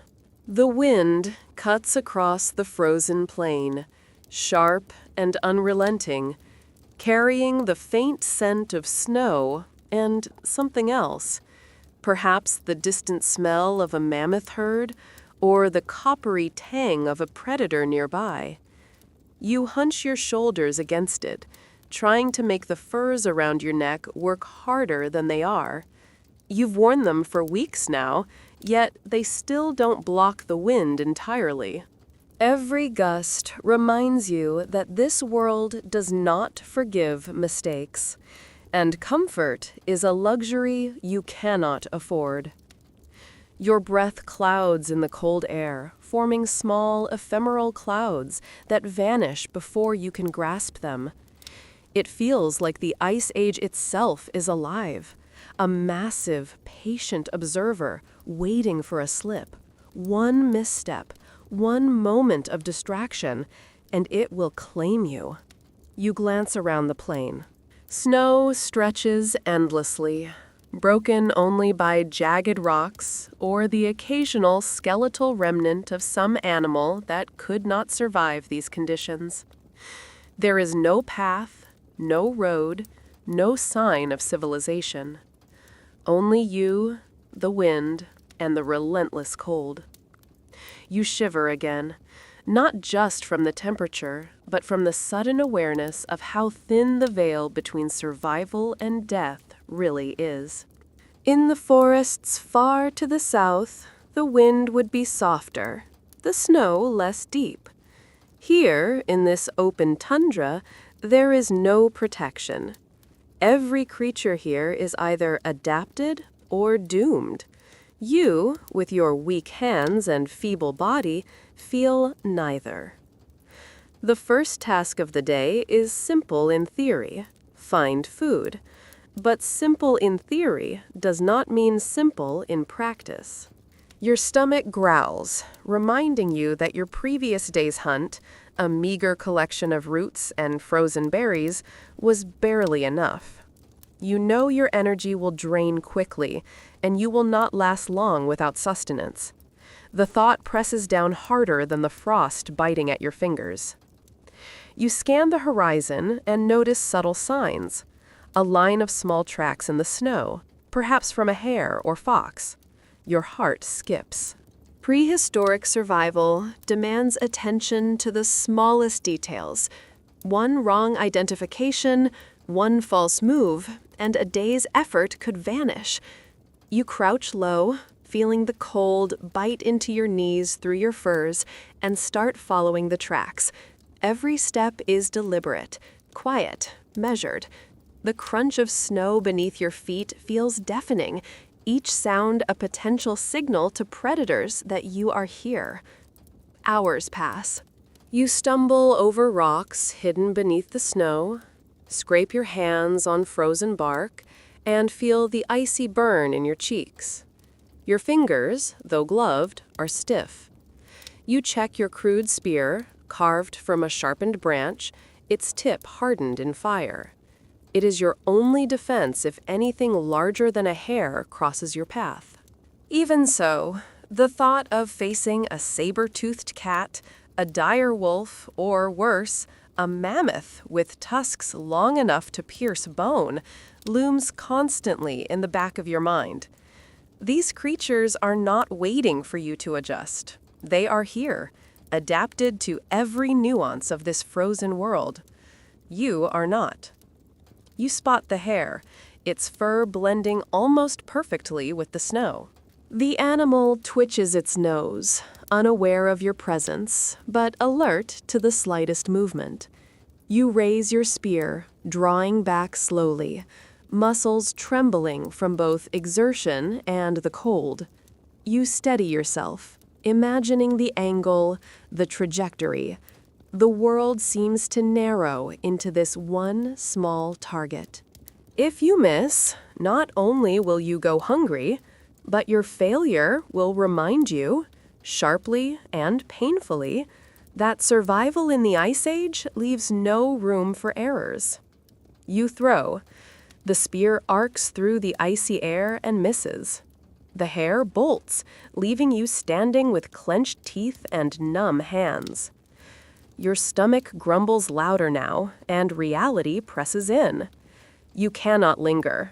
Hunger slows your thinking, saps your strength. You move on, eyes scanning for more signs, ears straining against the wind for sound. Every shadow could be a predator, every shape a threat. You feel constantly exposed, constantly vulnerable, and the mental exhaustion from vigilance weighs as heavily as the physical fatigue in your limbs. Hours more pass. You find another potential source of food, a frozen carcass, perhaps an animal that succumbed to the cold. It's not much, but in this world, scraps can be salvation. You approach cautiously, aware that larger predators may have claimed it first, or may still linger nearby. Your fingers fumble in the icy snow as you try to break off pieces, and you feel the first real sting of frostbite. Numbness creeps up your hands, but hunger pushes you forward. You gnaw at the frozen meat, teeth chattering, body trembling not just from the cold, but from the awareness that your meager meal may not be enough to sustain you. Even as you eat, the cold is relentless. You realize that this is not a temporary discomfort. It is an omnipresent force that attacks slowly, invisibly, insidiously. Every exposed patch of skin, every gap in your furs, every slip in movement increases the danger. You watch your breath form clouds, each puff a visible reminder that heat is leaving your body faster than it can replenish.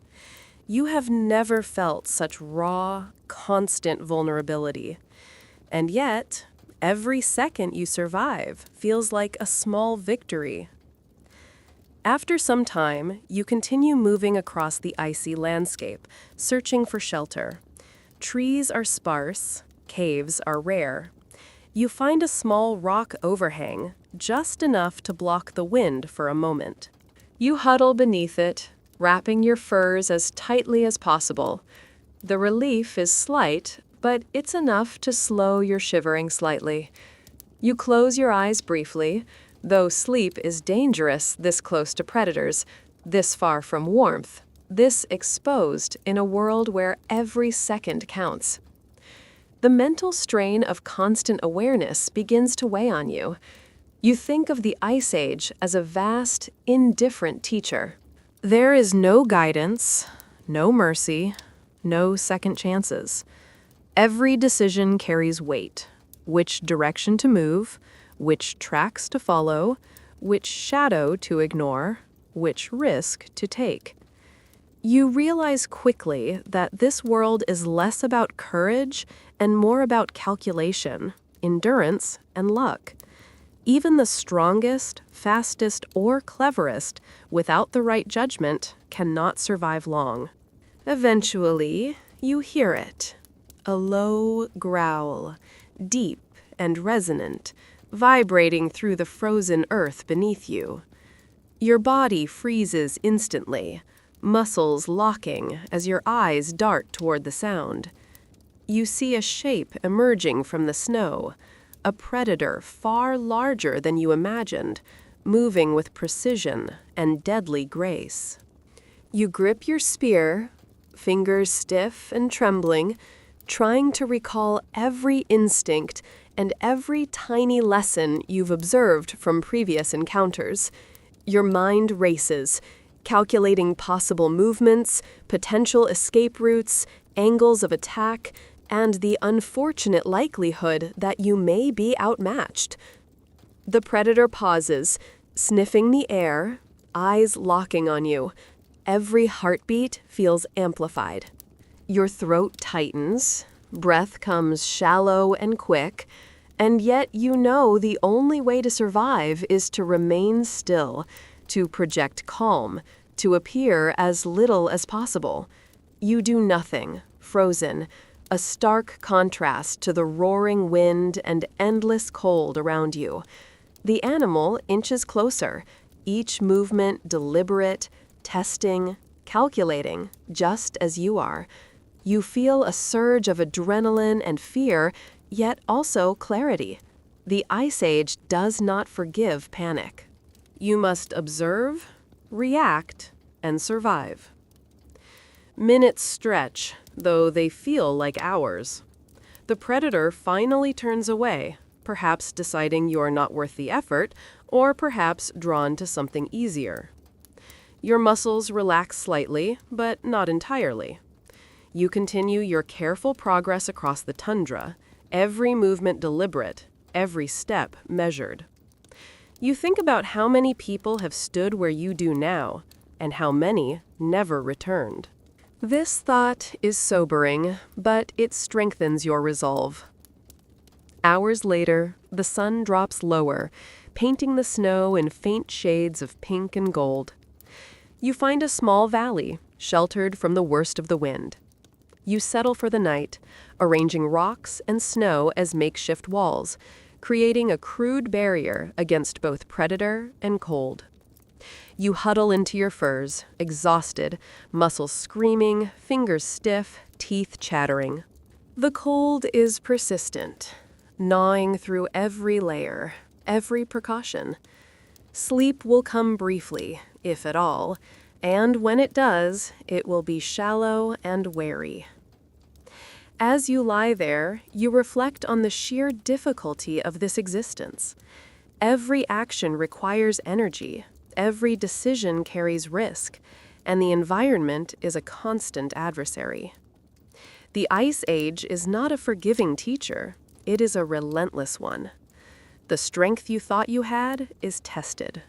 The courage you thought you possessed is insufficient without knowledge and preparation. You realize that this world is not designed for comfort or safety. It is designed for those who can endure, adapt, and survive despite overwhelming odds.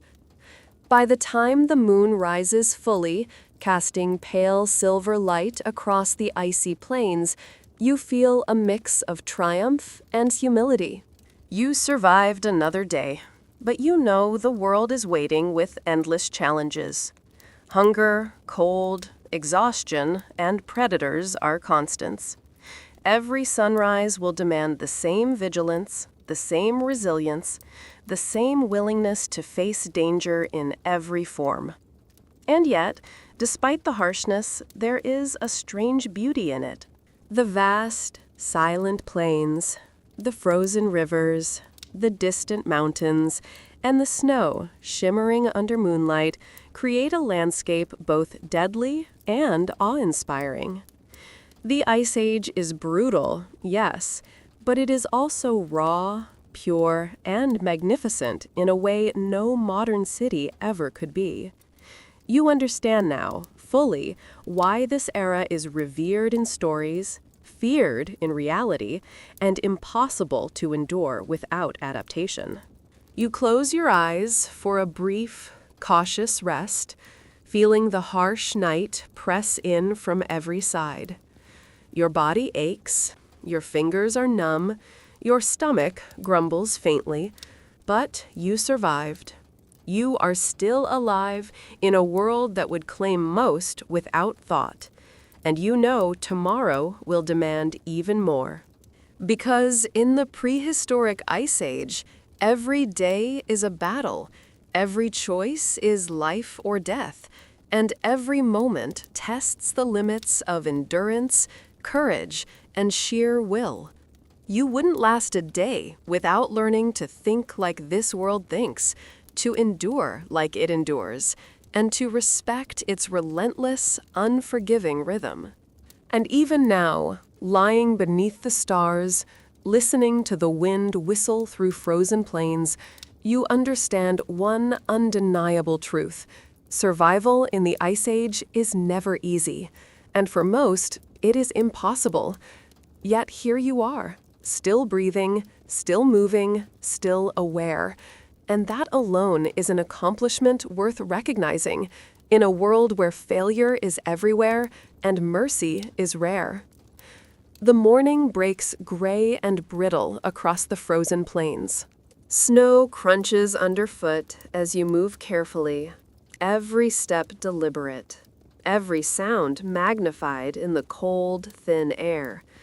Your body aches from yesterday's exertions, muscles still sore from climbing jagged rocks, balancing on icy ledges, and the near miss with the predator that had stalked you across the tundra.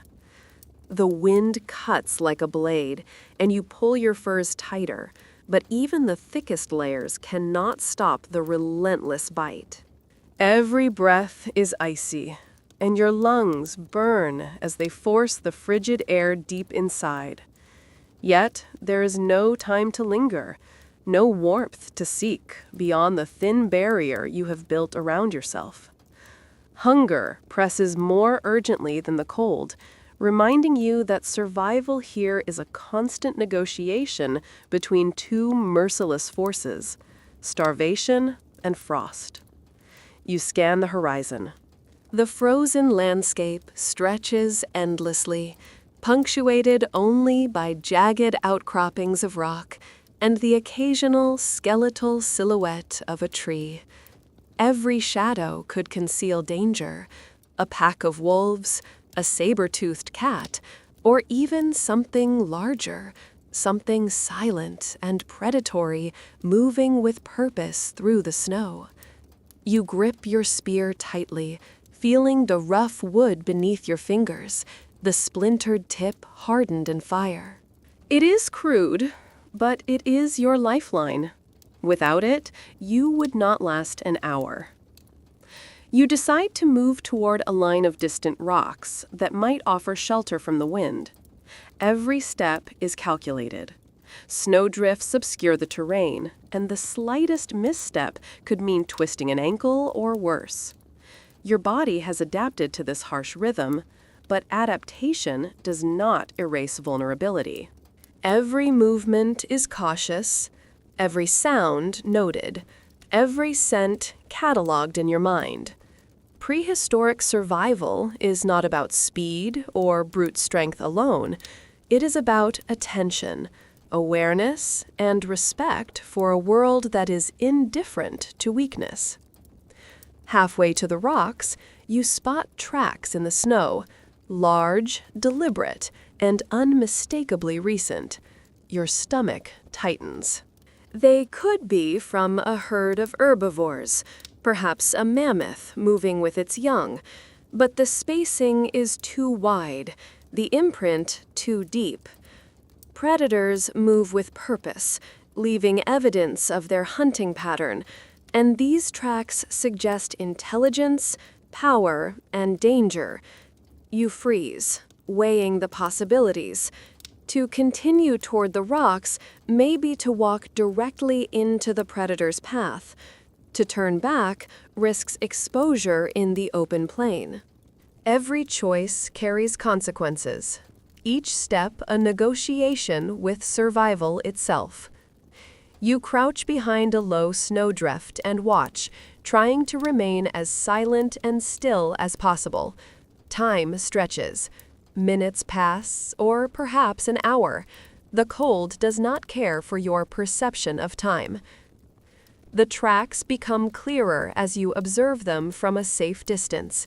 You note their rhythm, the depth of the prints, the spacing between each step. The creature is large, and it moves with confidence, suggesting a predator accustomed to the tundra. You are not. You grip your spear tighter and wait, knowing that any movement could betray your presence. The wind shifts suddenly, carrying your scent in a different direction. You catch a whiff of something warm, metallic, and alive, the scent of blood or fresh meat, perhaps from a kill nearby. Your stomach twists in anticipation and fear.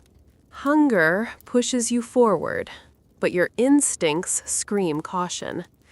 In this frozen world, hunger can be as dangerous as any predator. A single misjudgment can cost life itself. You inch forward slowly, keeping low, watching the tracks, noting the terrain, and preparing for the possibility that you may need to defend yourself at any moment. Hours seem to pass in this tense observation. The predator, whatever it is, has moved on, leaving a trail that might guide you to food or deeper into danger. You make your decision carefully, choosing a path that follows the tracks but keeps the rocks in sight, ensuring you have some protection if confrontation becomes inevitable. Each step requires energy, and each breath burns your lungs. The Ice Age is a master of attrition, and you feel its lesson in every aching muscle, in every frostbitten finger, in every hungry pang that claws at your insides. At last, you reach the rocks. They are jagged, broken, and imperfect, but they offer some shelter from the wind. You slide behind a large boulder, hunching against the surface, letting the wind pass around rather than through you. The momentary relief is intoxicating. You allow yourself a brief pause, pressing your hands against the cold stone, trying to absorb warmth from the sun reflected off the snow. Hunger is still present, gnawing and insistent, but for the first time today, you feel a small measure of safety. As you rest, your eyes scan the horizon again. Movement catches your attention. A herd of grazing herbivores in the distance, moving slowly and methodically. They are large, perhaps reindeer or some other tundra-adapted species, their thick fur blending almost perfectly with the snowy landscape. You observe them carefully, noting their distance and their path. Food is near, but approaching it will require strategy. The herd is constantly alert, always aware of potential predators. Any misstep, any sound, any sudden movement, and the opportunity will vanish. You consider your options. You could attempt a direct hunt, risking exposure in the open, or you could observe and wait, learning their patterns and choosing a precise moment to strike. Patience is rare in the modern world, But here, it is the difference between survival and death. You crouch lower, adjusting your furs, steadying your spear, and planning every detail. The Ice Age does not forgive mistakes, and you cannot afford any. As the sun climbs higher, you begin your approach. The herd grazes quietly, oblivious to your presence, or perhaps simply accepting that danger exists and moving accordingly. Every step you take is deliberate, measured. You consider wind direction, snow conditions, and terrain. Every instinct you have is sharpened to a razor's edge. Hours of observation and prior experience have taught you that in this world, impulsive action is fatal. Finally, a moment presents itself. One of the animals strays slightly from the group, offering a clearer target. You steady your spear, brace your body, and prepare to strike. The throw is precise, powered by muscle, instinct, and a faint trace of desperation. The spear flies, striking true, and the creature collapses. Relief floods your body, but it is tempered by the knowledge that this is only a temporary reprieve. The rest of the herd may flee, and other predators may be drawn by the commotion. There is no celebration, only the quiet satisfaction that you have earned a meal for now. You approach the fallen animal carefully, eyes scanning for danger. The cold is relentless, and time is short. You begin the laborious process of butchering, using crude tools fashioned from stone and bone, preserving as much as possible. Every movement is deliberate, energy conserved, and waste avoided. This is survival in its purest form, methodical, exhausting, and unforgiving. By the time you have prepared enough food to sustain yourself for a short period, the sun is low in the sky. Shadows lengthen, and temperatures drop quickly. You gather your provisions and move toward a sheltered valley nearby, seeking protection from the wind. The terrain is treacherous. Snow conceals hidden crevices and ice-coated rocks. Every step requires attention. A fall could mean injury, and injury in this world is potentially fatal. Your body screams with fatigue, but the hunger-driven adrenaline keeps you moving. As night falls, you make camp. You use rocks and snow to create rudimentary walls, fashioning a small space protected from the wind. You huddle beneath your furs, the weight of the day pressing down on your shoulders. Every muscle aches, your fingers are stiff, and exhaustion threatens to overcome you. But you are alive. You have survived another day in the Ice Age, and each day is a hard-won victory. Even as you settle into the temporary safety of your shelter, your mind does not rest. The Ice Age teaches vigilance, the constant awareness of your surroundings, and the unyielding truth that survival is never guaranteed. You listen to the wind whistle through the rocks, imagining predators moving in the darkness, considering how to approach tomorrow, and wondering how long you can continue in this relentless, frozen world. Hunger will return. Fatigue will return. Danger will return. And you will have to face it all again, sharper, faster, and smarter than before. You close your eyes briefly, but sleep is shallow and wary. Your thoughts drift to the lessons learned: patience, observation, endurance, and adaptation. You realize the Ice Age is not merely a physical challenge, but a mental one. To survive, you must think constantly, anticipate, and respect a world that is vastly more powerful and indifferent than yourself. Even now, lying beneath the pale moonlight, you understand one undeniable truth: most would fail. Most would not last a single day. You have endured. But each day is a new test, each dawn a fresh struggle. And yet, even in this harshest of worlds, there is a strange, haunting beauty, a sense of accomplishment for every moment survived, every step measured, every decision that ensured life continued another day. The wind howls with increasing ferocity as you begin another day across the frozen tundra. Your body protests with every movement, muscles stiff and joints aching from constant exertion. Every step on the uneven, snow-covered ground requires effort, calculation, and concentration. The cold bites deep, reaching through the layers of furs you have wrapped around your body, making even simple movements a test of endurance. Your fingers are numb, the tips tingling painfully with frostbite, and your breath forms thick clouds that vanish into the empty, gray sky. You remind yourself that this is survival in its purest form, a relentless struggle against the elements, hunger, and the predators that lurk invisibly beyond sight. Your mind races with the awareness that every decision is critical. A misstep, a poor assessment of distance or terrain, or even a moment of distraction could be fatal. The Ice Age is not patient. It does not forgive hesitation.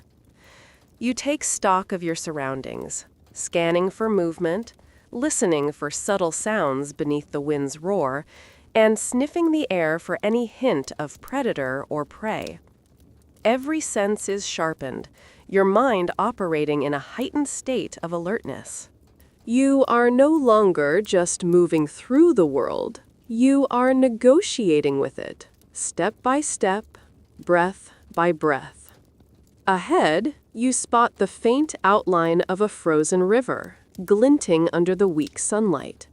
It promises water, but also danger. Ice is deceptive. Thin layers could crack under weight, sending you plunging into frigid water that would sap strength and could easily kill. You approach cautiously, testing the surface with a long branch, listening to the slight cracking noises, gauging the stability. Even the safest-looking ice requires care, precision, and patience.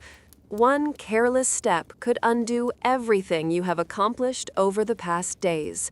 Survival here is not merely a matter of strength, but of constant, careful observation. As you make your way across the river, your feet slip, sending a cold shock through your legs.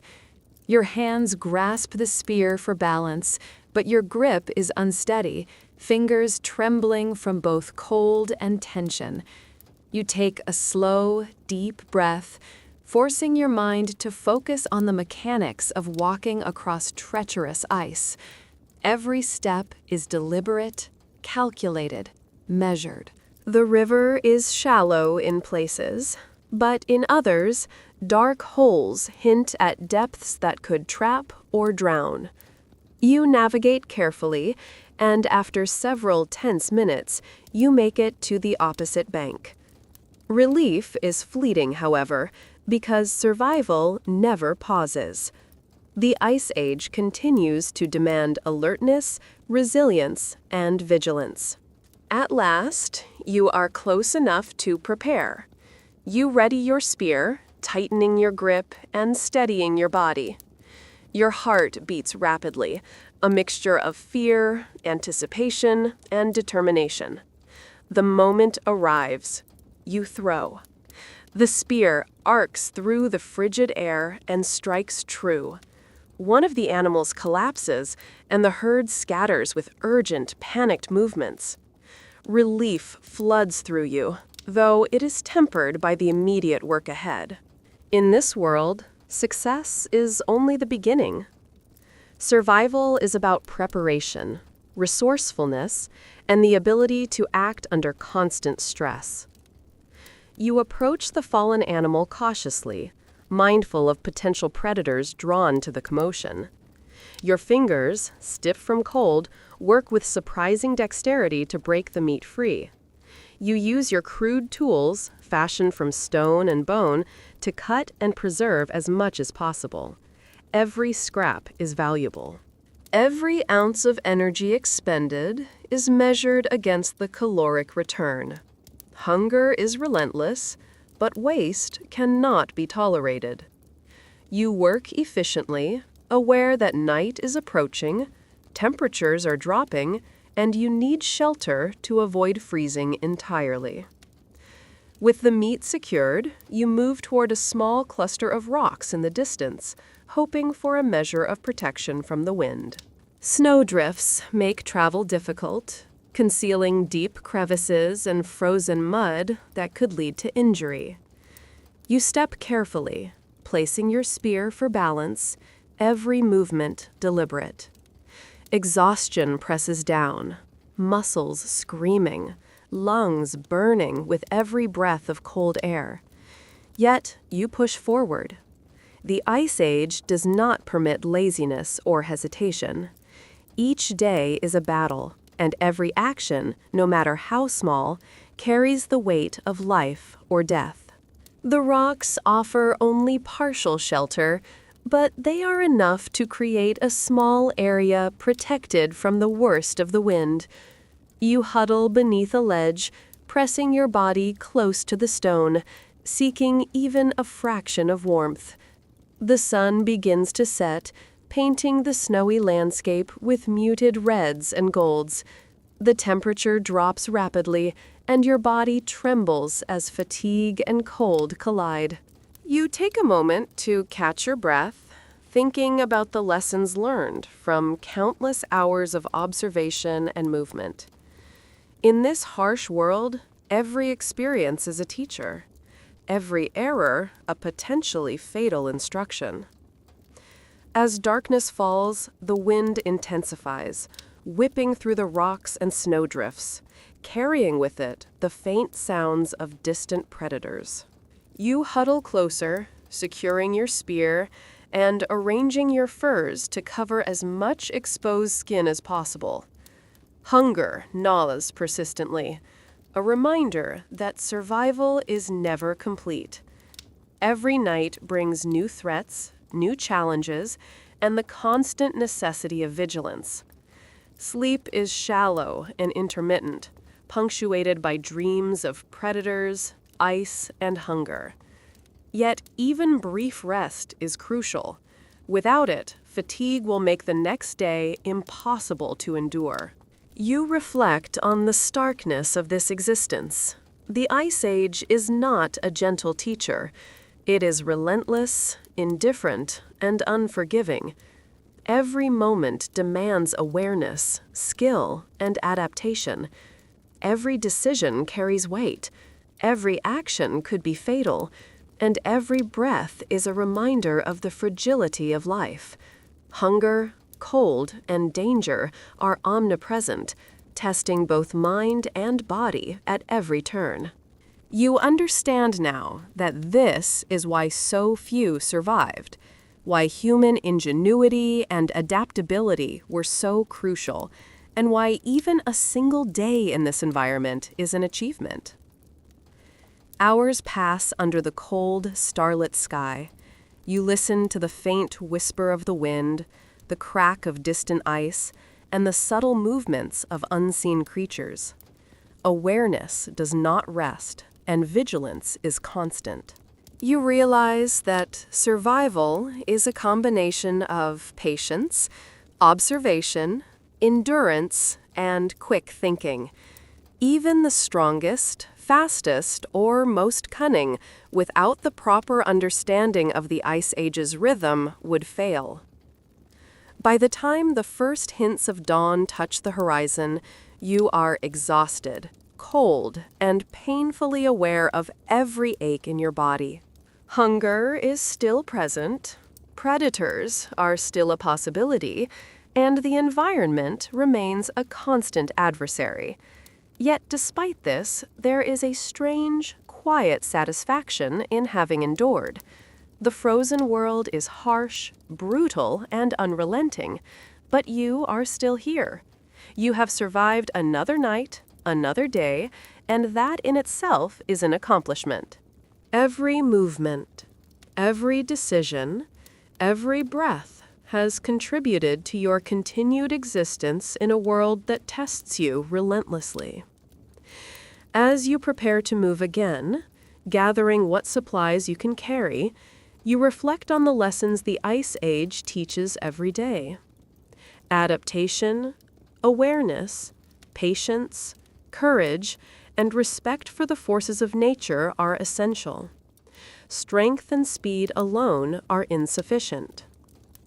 Only those who can combine mental focus with physical skill, who can endure discomfort and danger with unbroken resolve, can hope to survive even a single day.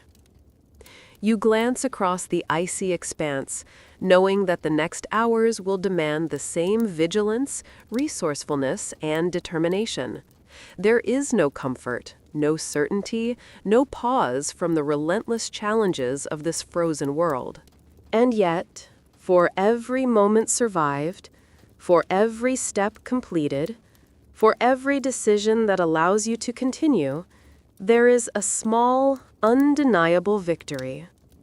The Ice Age is harsh, unforgiving, and incomprehensibly vast, but it also rewards patience, ingenuity, and endurance. You have learned that today, just as you have learned it in countless moments before. Survival is not about being the strongest or fastest. It is about attention to detail, awareness of surroundings, calculated risk, and the ability to act decisively when required. And perhaps most importantly, it is about humility.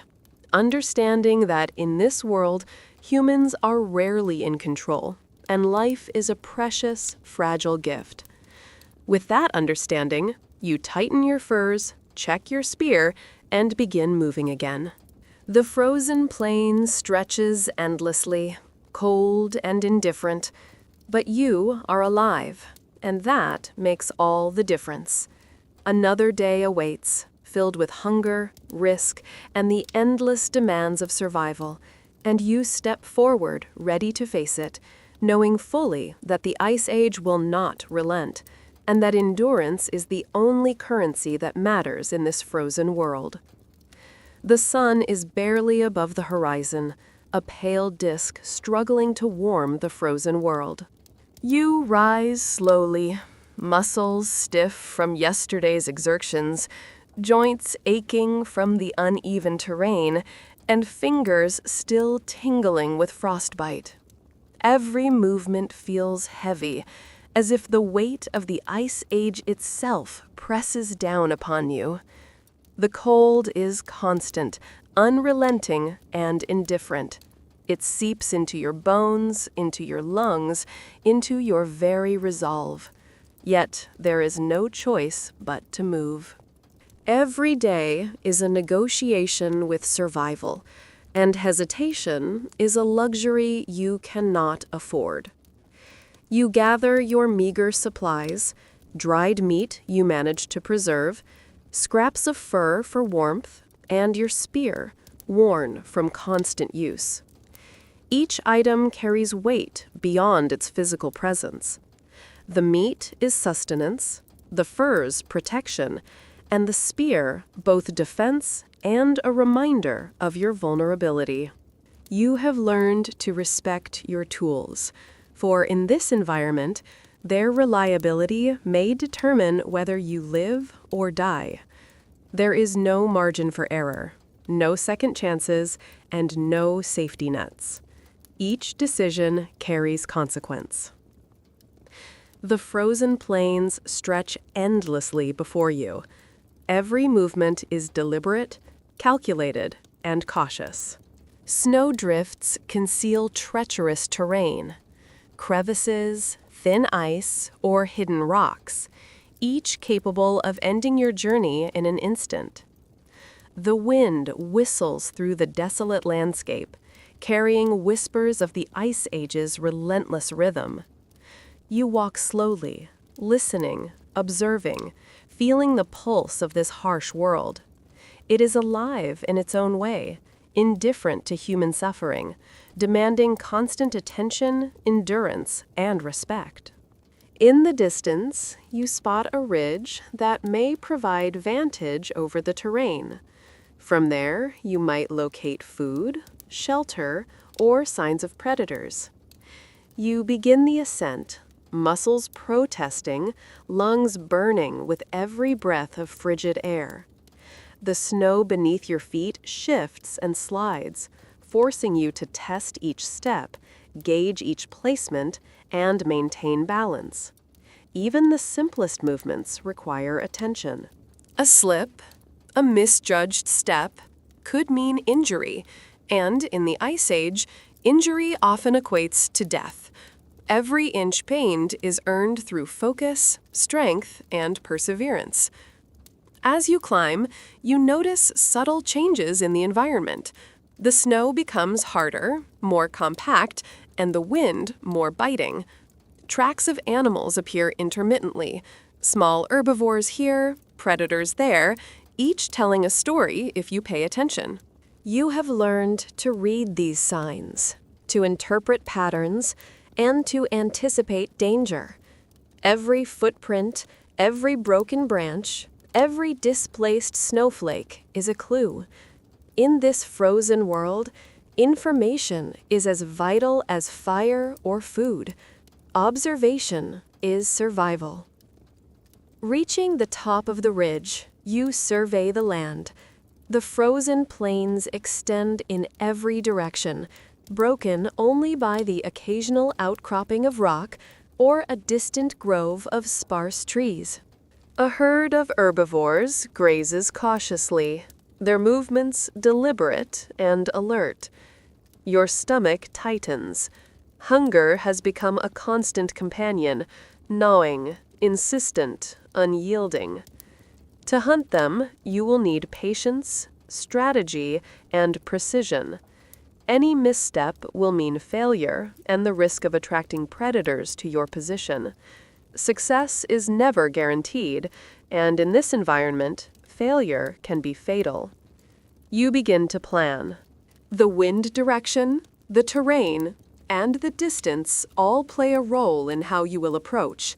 You crouch low, using every natural cover available, moving slowly, deliberately, carefully. Every sound, every movement is measured. Your body responds to the environment with a heightened awareness that modern comfort never requires. Every sense is sharpened, every reflex primed. This is the reality of life in the Ice Age, a world that rewards preparation, observation, and adaptability, and punishes carelessness without hesitation. Hours pass as you inch closer to your target. The cold is relentless, gnawing at every exposed inch of skin, stiffening muscles and slowing reflexes. Your hands are numb, your fingers trembling, but the mental focus drives you forward. Hunger sharpens your senses, though it also clouds judgment if you allow desperation to dominate. You maintain balance between caution and urgency, understanding that patience is critical. One misstep could alert the herd, waste precious energy, and leave you exposed to predators. Each calculated move is a delicate negotiation with both opportunity and risk. Finally, the moment presents itself. One of the animals strays slightly from the group, creating a clearer opportunity. You ready your spear, steady your breathing, and brace your body. Your heart pounds in rhythm with the wind whipping through the ridges, and your mind narrows to the task at hand. With a careful throw, your spear finds its mark. The animal collapses, and the herd scatters in panic, retreating into the distance. Relief surges through you. tempered by the immediate reality of the work ahead. In the Ice Age, success is temporary, fragile, and demands swift action. You approach the fallen prey cautiously, aware that the disturbance may have attracted predators. Your fingers, stiff and aching, work efficiently to secure as much meat as possible. Every scrap is valuable. Every ounce of energy must be balanced against the effort of obtaining it. You preserve what you can, securing it within furs and preparing for the long night ahead. Hunger remains, cold persists, and danger lurks beyond sight. Even in moments of apparent success, vigilance is necessary. Survival is never passive. It is a constant, exhausting engagement with the elements and all living things within them. As the sun dips lower, temperatures drop rapidly. You move toward a shallow cave you spotted earlier, hoping to use it for shelter. The terrain is deceptive. Snow conceals hidden hazards, ice lurks beneath powdery drifts, and each step must be considered. Fatigue presses down relentlessly, threatening to slow you and reduce your capacity for careful judgment. Yet you press on, understanding that stopping prematurely could leave you exposed to both cold and predators. Every action requires energy, and every mistake carries risk. Reaching the cave, you take stock of your surroundings. It is not luxurious, but it provides a measure of protection from the wind and potential threats. You arrange snow and rocks to block the worst gusts and settle against the stone, wrapping your furs tightly around your body. Relief is partial. The cold seeps through even the best makeshift shelter, but it is enough to slow the numbing of fingers and toes. Hunger gnaws, and fatigue weighs heavily, but you allow yourself a brief moment to breathe, to rest, and to reflect. Night descends with a quiet intensity.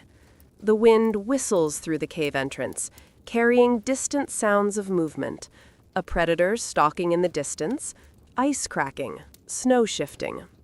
Every noise demands attention. You huddle deeper into your furs, grasping your spear, remaining alert. Sleep is shallow and intermittent. The Ice Age allows only brief, cautious rest, for even the slightest lapse in awareness could be fatal. Your mind drifts through the lessons of the past days: patience, vigilance, observation, endurance, and adaptation. These are the tools of survival, far more vital than strength alone. Hours stretch like days as darkness dominates the frozen landscape. You listen, observe, and prepare mentally for the coming day. Survival in this world is not a matter of courage or desire, but of knowledge, skill, and constant attention. Every movement, every decision, every breath matters. The Ice Age is unforgiving, indifferent, and vast. You have learned this through exhaustion, hunger, and the awareness of predators and the environment alike. Yet each day survived is a victory, a testament to adaptability and resilience. As the first light of dawn begins to pierce the horizon, you feel the familiar ache of muscles stiffened by cold, hunger, and relentless exertion. Your fingers are still numb, your body fatigued, but the world waits for no one. The frozen plains stretch endlessly, demanding awareness, strategy, and effort once more. Every sunrise brings new challenges: finding food, avoiding predators, and navigating the treacherous terrain. The Ice Age does not relent, and only those who adapt, endure, and respect its unforgiving rhythm survive. You prepare to move again, adjusting furs, checking spear, and taking a deep, steadying breath. Another day in this frozen, brutal landscape awaits, with hunger, cold, predators, and unending challenges. Each moment is a negotiation with life and death. Each decision carries weight. And even though the Ice Age is harsh, relentless, and often terrifying, you find a strange satisfaction in having endured another day, in having navigated its dangers, and in having learned, however painfully, what it takes to survive in a world where the rules are absolute and mercy is rare. Even now, as you step cautiously into the snow, the lessons of the Ice Age echo in your mind. Awareness, patience, endurance, and respect for a world far more powerful and indifferent than you. You are alive, but the environment has tested you endlessly, and tomorrow will demand even more. Hunger, exhaustion, and danger remain constant companions. Yet, for every breath you draw, for every careful step, for every small victory over circumstance, you exist a little longer in this frozen, relentless world, and that, in itself, is a triumph. The pale light of dawn barely penetrates the thick, gray clouds that hang low over the frozen plains. You wake slowly, bones stiff, muscles aching, and every joint protesting against movement. The cold is merciless, seeping through your furs and into your very core, and your breath forms sharp clouds that vanish instantly into the empty air. Hunger is a constant companion, gnawing at your stomach, urging you to move, to find sustenance before your body's energy gives out entirely. Every day in this world is a battle, a test of endurance, observation, and skill. Even the most minor lapse in attention could mean the end, and the Ice Age does not forgive mistakes. You rise and gather your meager supplies, wrapping the preserved meat you scavenged yesterday in layers of fur for protection against the cold. Your spear, worn and splintered from repeated use, is your lifeline. Every tool matters here, and every decision carries weight. The frozen expanse before you is merciless and deceptive. Snow conceals crevices, ice hides fragile surfaces, and wind can disorient even the most experienced traveler. You step carefully, testing each surface with your spear tip, moving deliberately through the unbroken snow. Each movement demands attention, balance, and patience. As you traverse the plains, you notice subtle signs of life, faint tracks in the snow, the distant shadow of a herd moving slowly across the frozen landscape, and the barely audible snap of ice shifting under hidden pressure. The Ice Age is alive in its own harsh, indifferent way, a world of danger that requires constant vigilance. Your senses are sharpened, every sound amplified, every scent noted. You understand that predators are everywhere. Wolves, sabretooths, and other creatures adapted to this harsh environment may be stalking you or waiting for an opportunity to strike. Awareness is as vital as strength. Observation is survival. You continue, moving toward a distant ridge that promises a vantage point and potential shelter. The climb is exhausting. Each step is a challenge, muscles burning, lungs aching with each breath of freezing air. Snow shifts beneath your weight, forcing recalibration with every movement. Ice coats hidden rocks, and one misstep could cause injury or worse.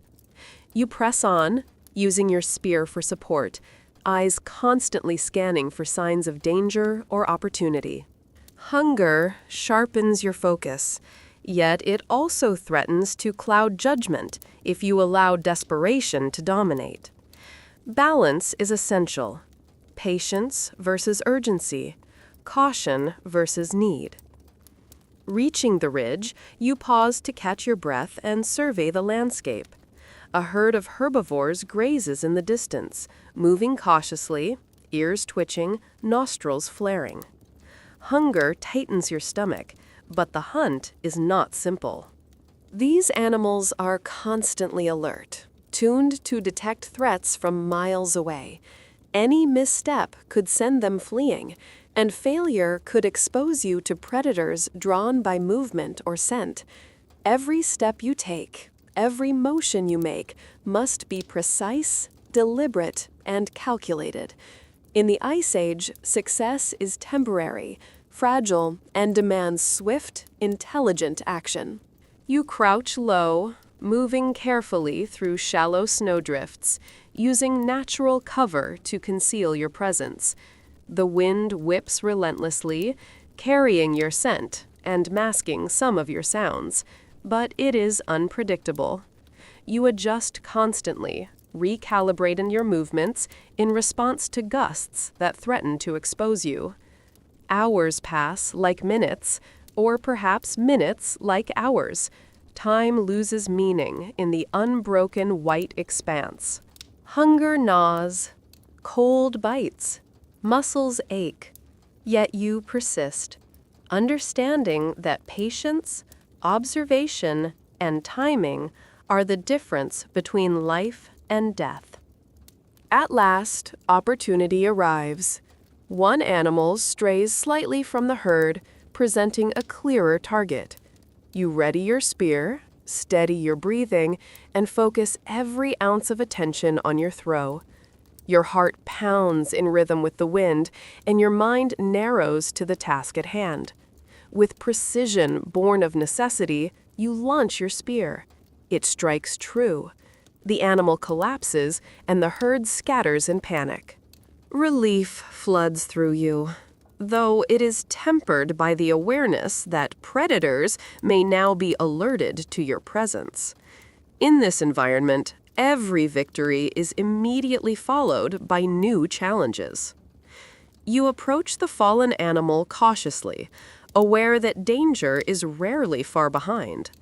Your hands, stiff from cold, work efficiently to break free as much meat as possible, conserving energy while preparing for immediate consumption or storage.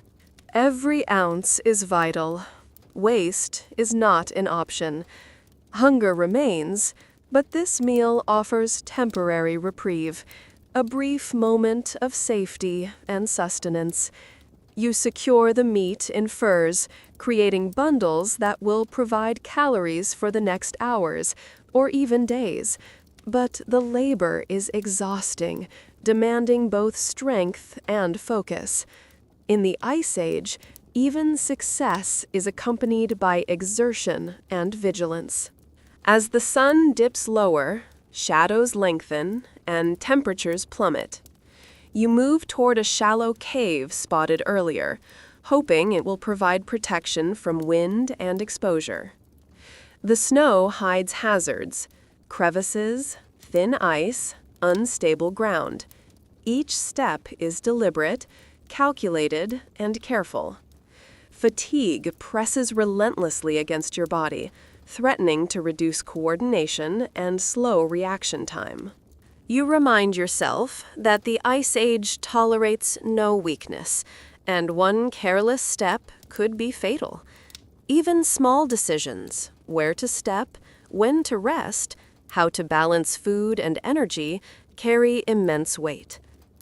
Inside the cave, you arrange snow and rock to block gusts, creating a small area of relative protection. You huddle close to the stone, wrapping furs tightly around your body. Relief is partial. The cold remains persistent, seeping through clothing, slowing circulation. Hunger gnaws, muscles ache, and exhaustion weighs heavily. But there is a momentary reprieve, a rare pause in the endless rhythm of survival. Sleep is shallow, tentative, and punctuated by the sounds of the wind and distant movement, for predators are never far and awareness cannot fully rest. Hours stretch interminably under the gray sky. You listen to every subtle noise, every crack of ice, every whisper of movement in the distance. The world demands vigilance, even in moments of apparent safety. You reflect on the lessons learned: patience, observation, endurance, and the importance of calculated risk. Every decision, no matter how small, has contributed to survival thus far, and the Ice Age will continue to demand more.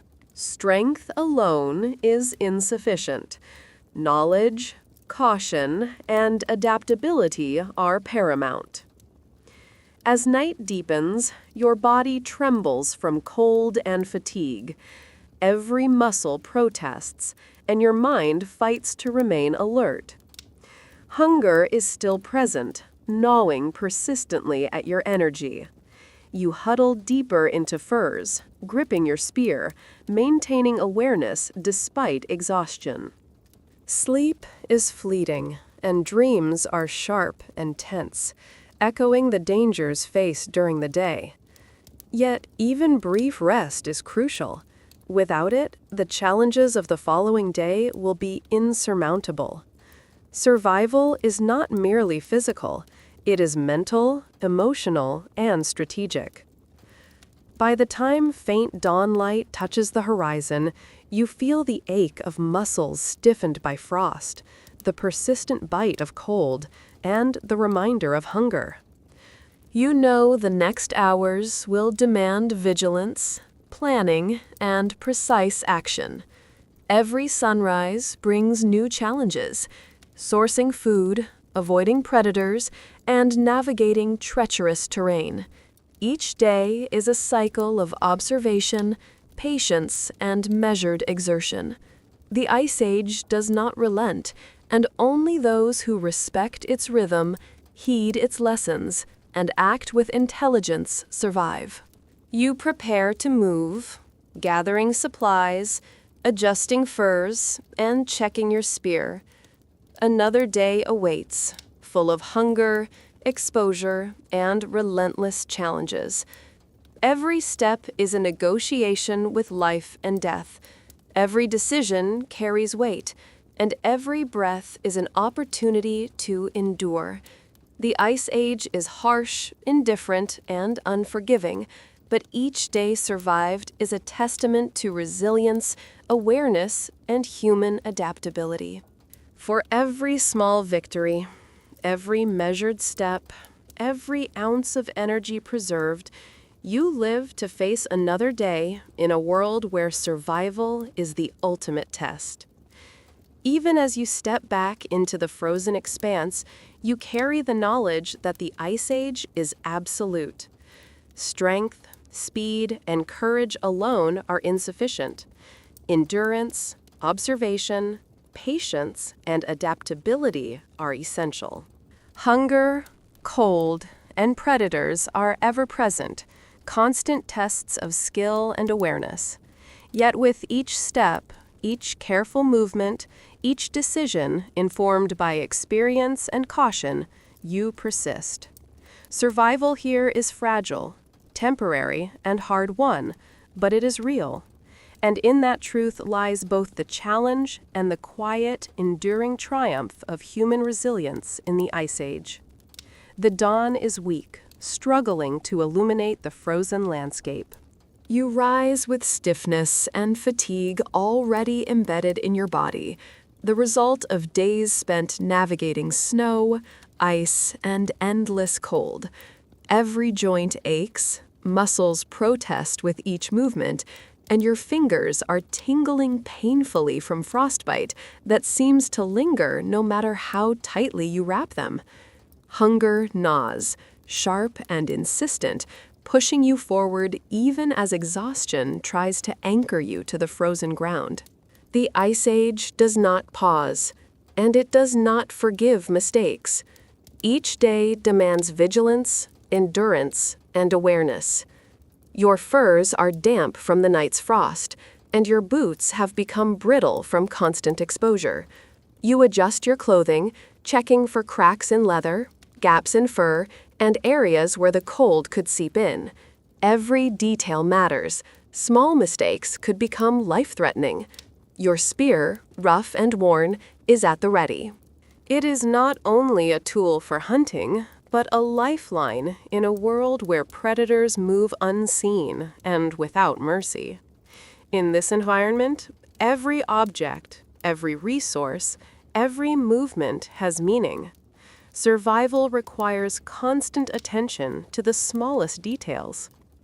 You step out into the open, scanning the snow-covered expanse.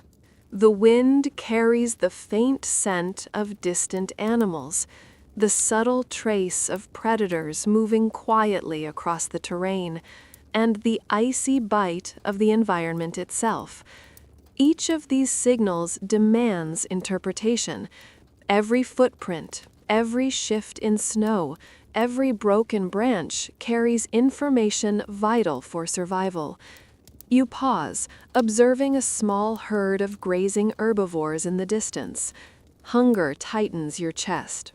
They represent sustenance, yet hunting them is no simple matter. The herd is constantly alert, and a single error could send them fleeing or draw the attention of predators. You move carefully, crouching low behind shallow snowdrifts and using the terrain for cover. The wind is a double-edged sword, masking your approach, but also threatening to carry your scent further than intended. Every step is calculated, every movement deliberate. Your body is exhausted, but your mind is alert, analyzing wind patterns, distance, and the subtle behavior of the animals. Time stretches, and yet every moment is measured in life or death. The Ice Age imposes a rhythm that is both brutal and precise. Move too fast, and you risk detection. Move too slow, and exhaustion or hunger may overwhelm you. Hours pass as you inch closer. The herd is cautious, responding to subtle signs of your presence with nervous movements. Patience is critical. Hunger drives urgency, but the careful balance of risk and timing determines success.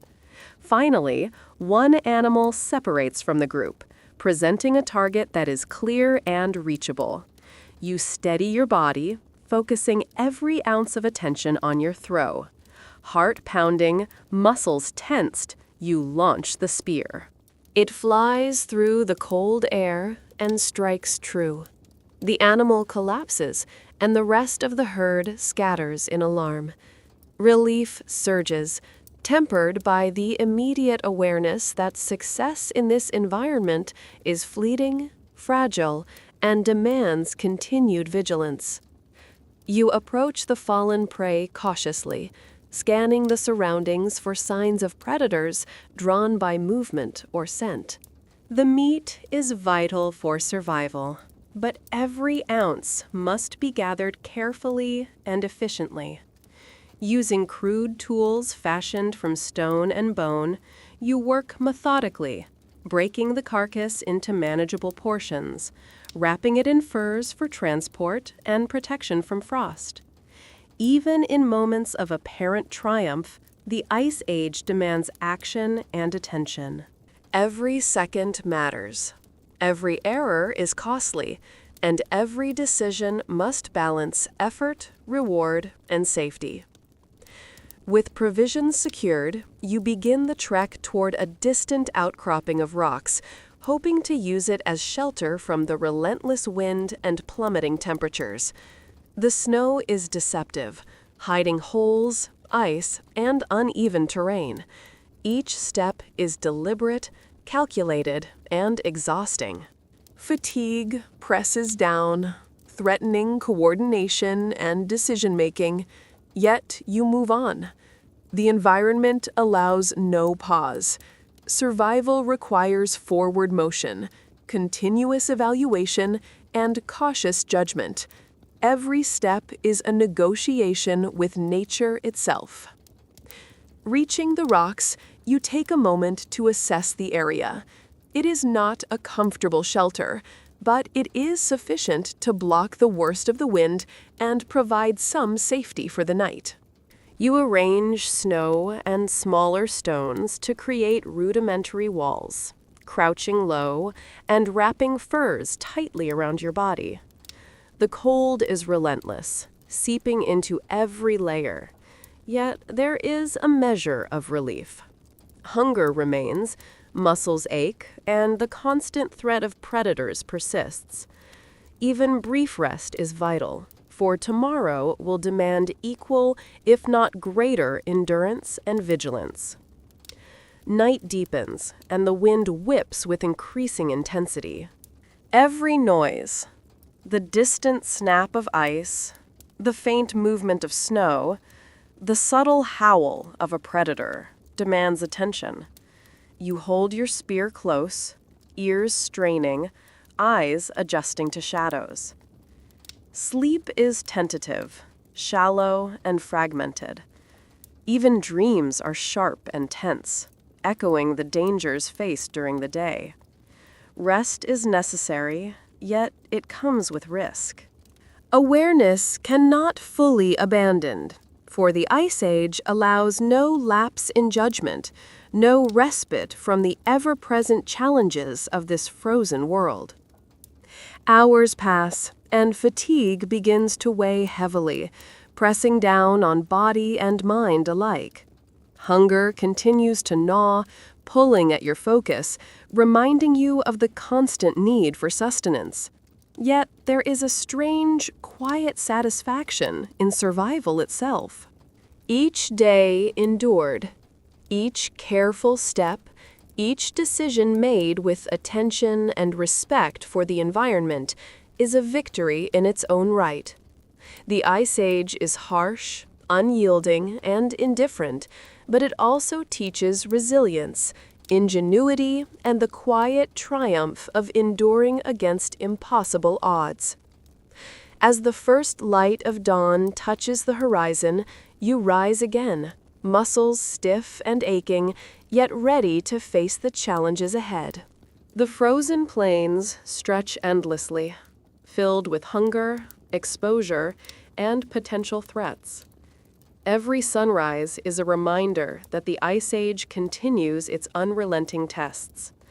Every movement, every observation, every decision carries weight. Survival is constant, exhausting, and unforgiving. Yet it is also a testament to endurance, skill, and human adaptability in a world that is both beautiful and merciless. You gather your supplies, check your spear, and prepare for another day of careful negotiation with the environment. Hunger, predators, and the freezing cold will persist, demanding awareness and action. Yet for every careful step, for every decision made with attention and foresight, you endure. You survive. Each day, each challenge, each small victory reinforces the fundamental lesson. The Ice Age does not yield to strength alone, but to patience, observation, resilience, and respect for its unyielding power. Survival is not merely about living. It is about understanding the delicate balance between danger, endurance, and opportunity. With that understanding, you step out once more into the frozen expanse, moving cautiously across the endless white landscape. Every step is deliberate, every breath calculated, and every movement intentional. The Ice Age is relentless, and yet, despite the exhaustion, the hunger, and the unending threats, you persist. Another day awaits, full of challenges, lessons, and survival. And in this harsh, frozen world, simply enduring is the most extraordinary achievement of all. You are alive, and in that truth lies a quiet, unspoken triumph against one of the most unforgiving environments humanity has ever faced. The day begins in silence, broken only by the whisper of wind across the endless snow.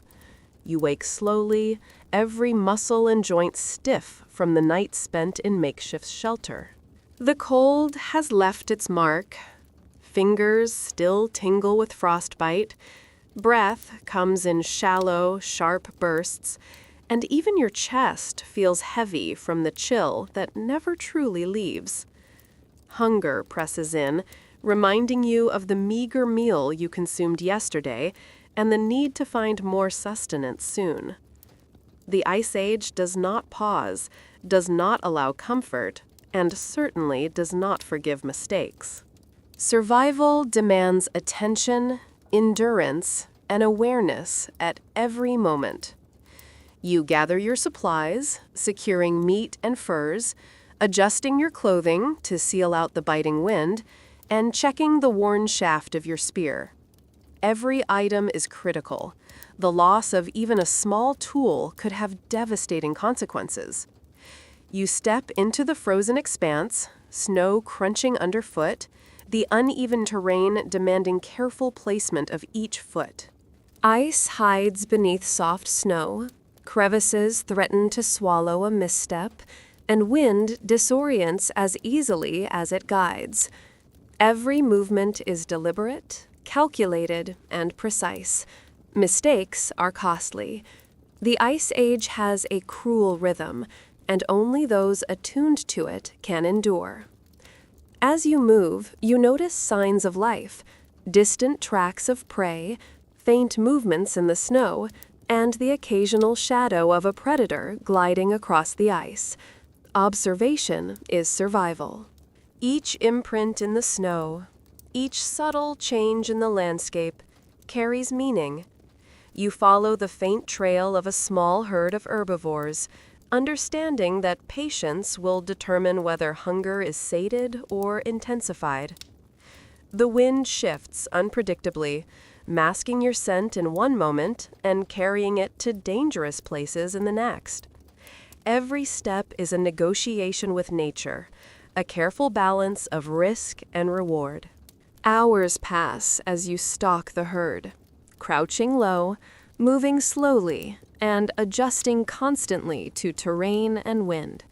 Fatigue presses down relentlessly, but your mind is sharp.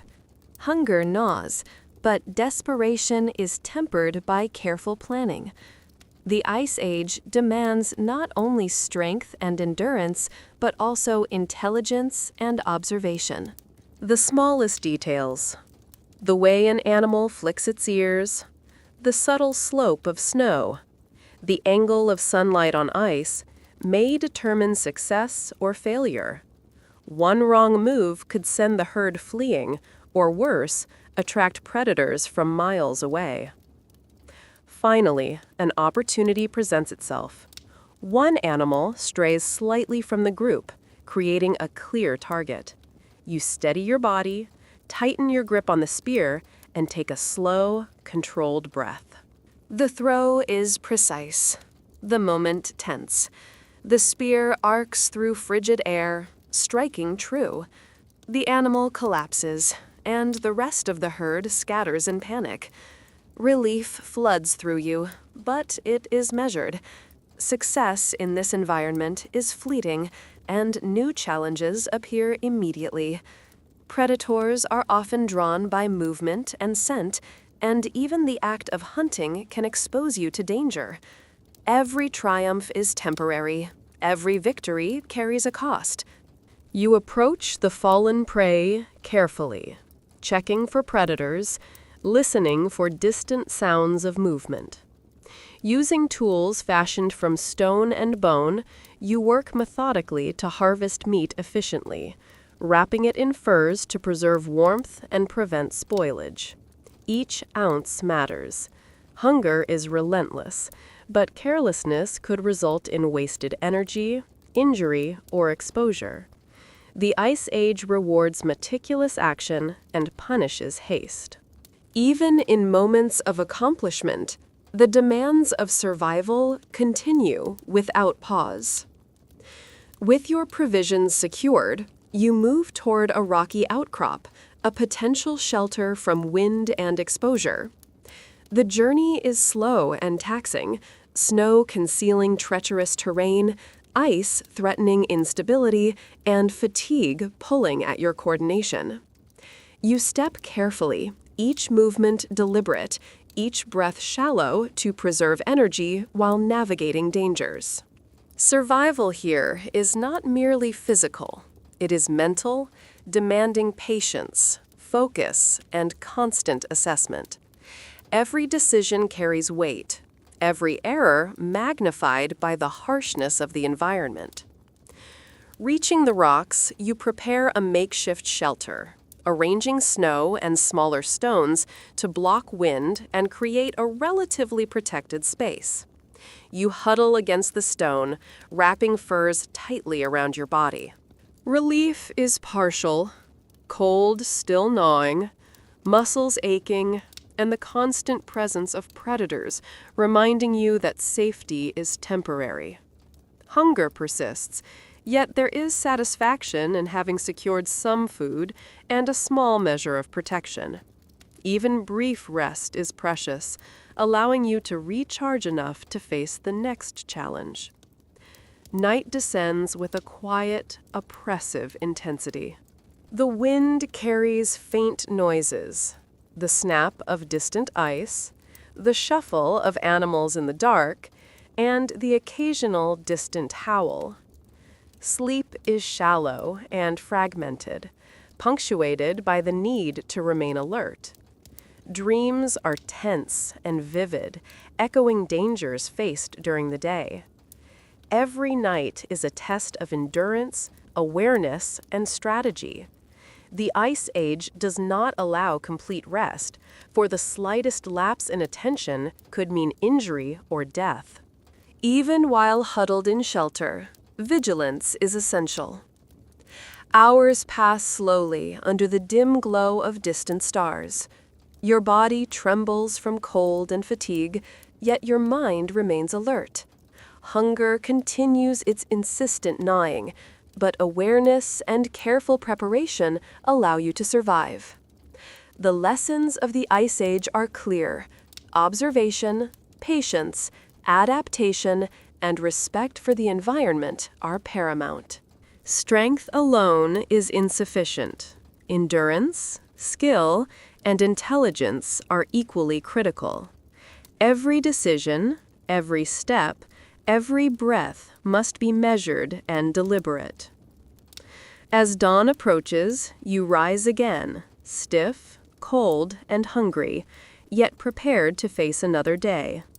The frozen plains stretch endlessly, full of opportunity and danger, demand and challenge. Each sunrise signals the start of a cycle that is both punishing and instructive. Every movement requires careful calculation. Every action carries consequence, and every breath is precious. Survival in the Ice Age is not simply a matter of living. It is a continuous negotiation with the environment, hunger, and predators. It is an endurance test unlike any other. You adjust your furs, secure your spear, and step back into the icy expanse. Hunger, exposure, and predators remain constant threats, yet with each careful, deliberate movement, you persist. Each day endured reinforces a critical understanding. The Ice Age demands observation, patience, adaptability, and resilience. Success is fleeting, failure is often fatal, and the cost of every action is measured in survival itself. Yet, despite the unyielding challenges, there is triumph in simply enduring, in living another day where many would not. You are a participant in an unforgiving, ancient world, and in that participation, there is knowledge, strength, and the quiet satisfaction of survival. The horizon stretches ahead, vast, white, and relentless. Yet with it comes the reminder of lessons learned, the importance of observation, the value of patience, the necessity of careful planning, and the relentless need for vigilance. Each day survived is a testament to endurance, intelligence, and adaptability. Each careful step is proof of skill and resilience. And in the harsh, frozen expanse of the Ice Age, where the environment is indifferent and dangers are constant, survival is the ultimate measure of achievement. You continue forward, ready for the day, aware that the challenges of this world never cease, and that persistence is the only path to continued existence. The morning arrives slowly, pale and weak against the endless white landscape. You awaken stiff and sore, muscles protesting with every movement, and a cold that seems to have seeped into every bone of your body.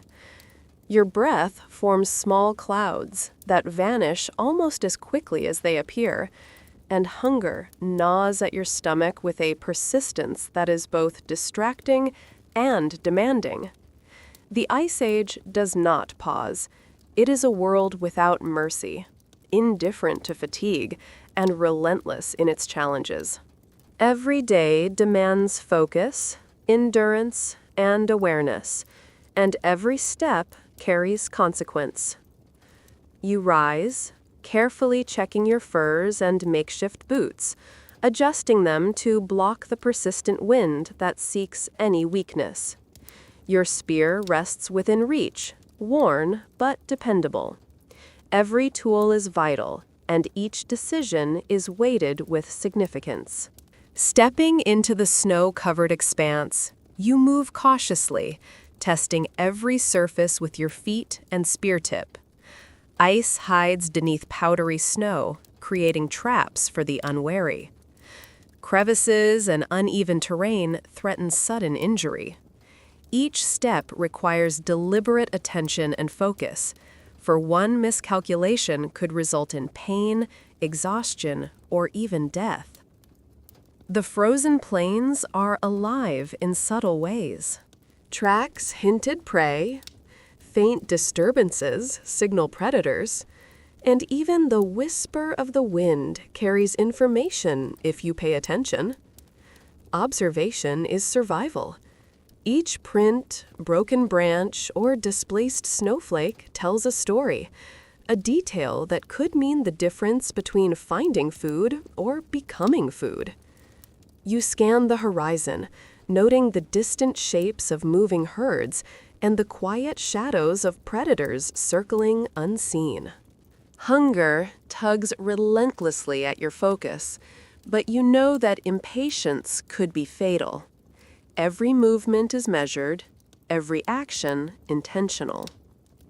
Hours pass as you move through the frozen expanse, using terrain to conceal your approach toward a herd of herbivores grazing in the distance.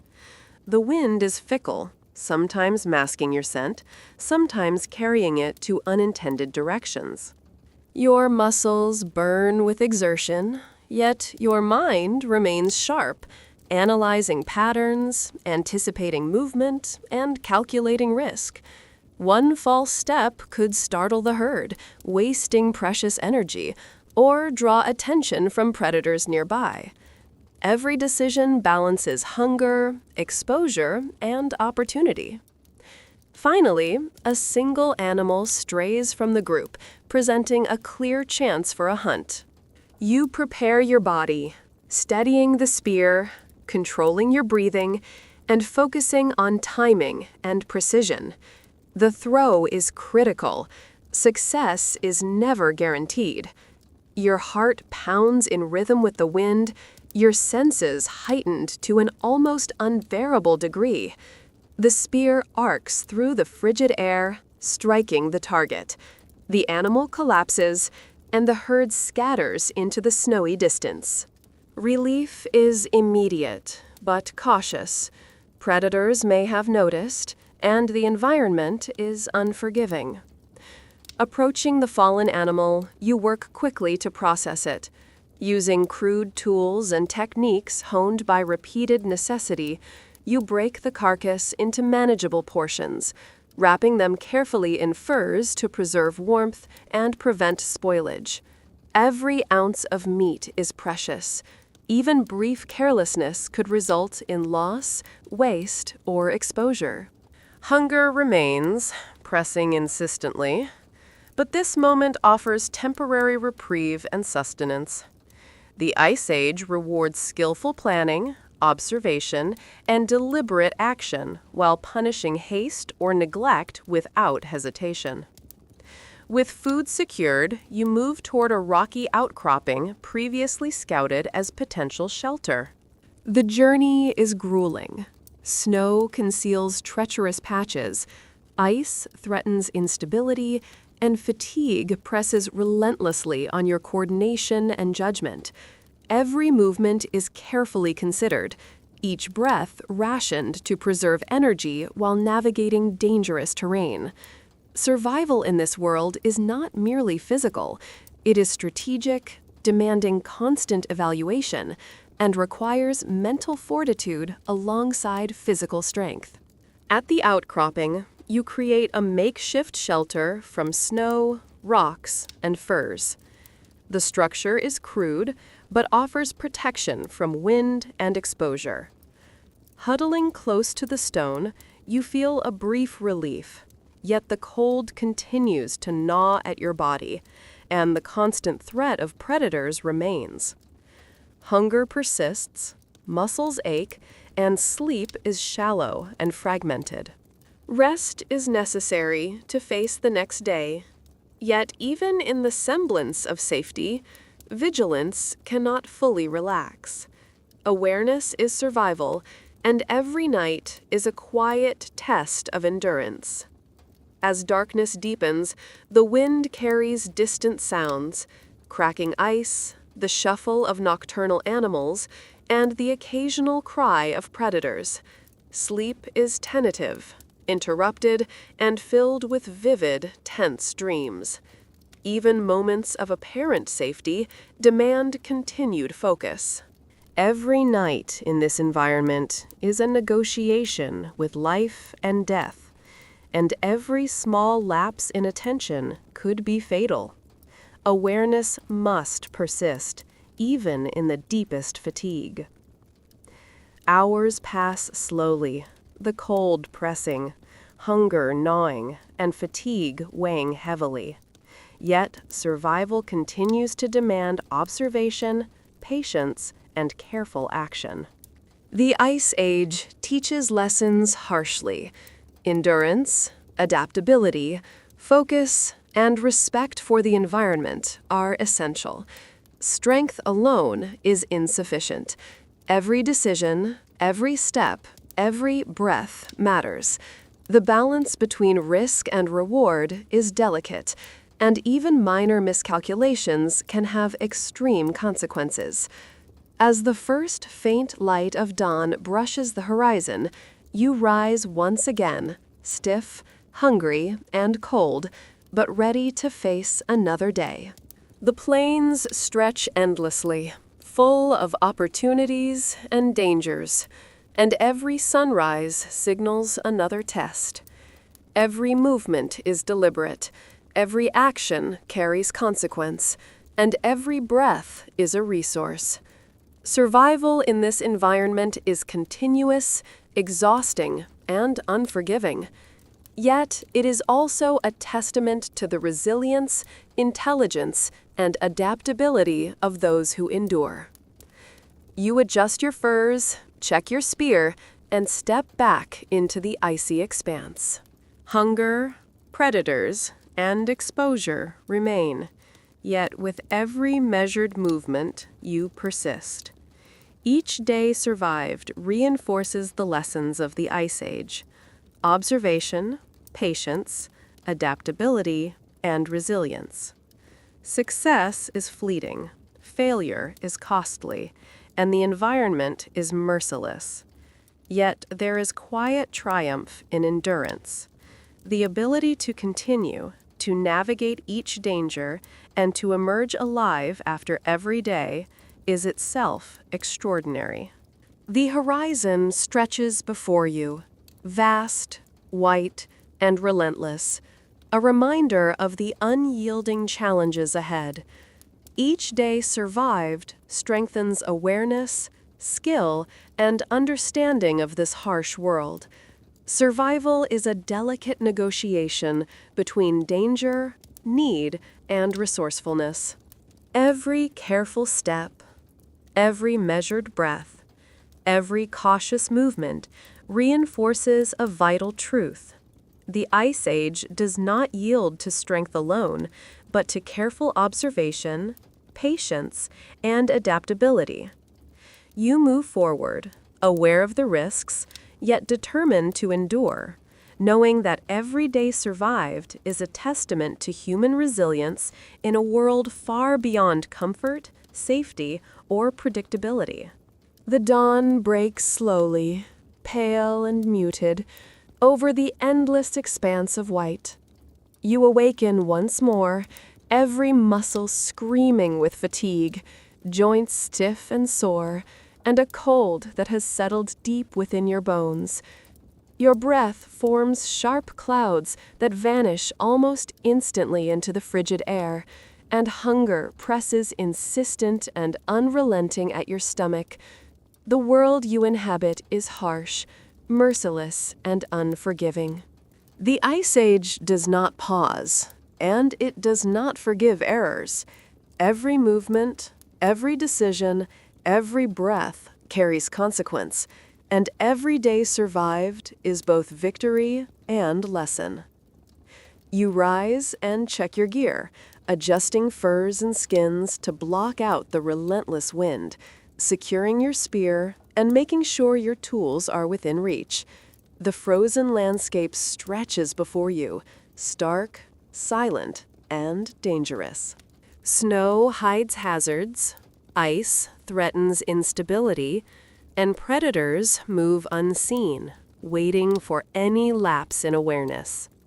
Survival demands constant vigilance.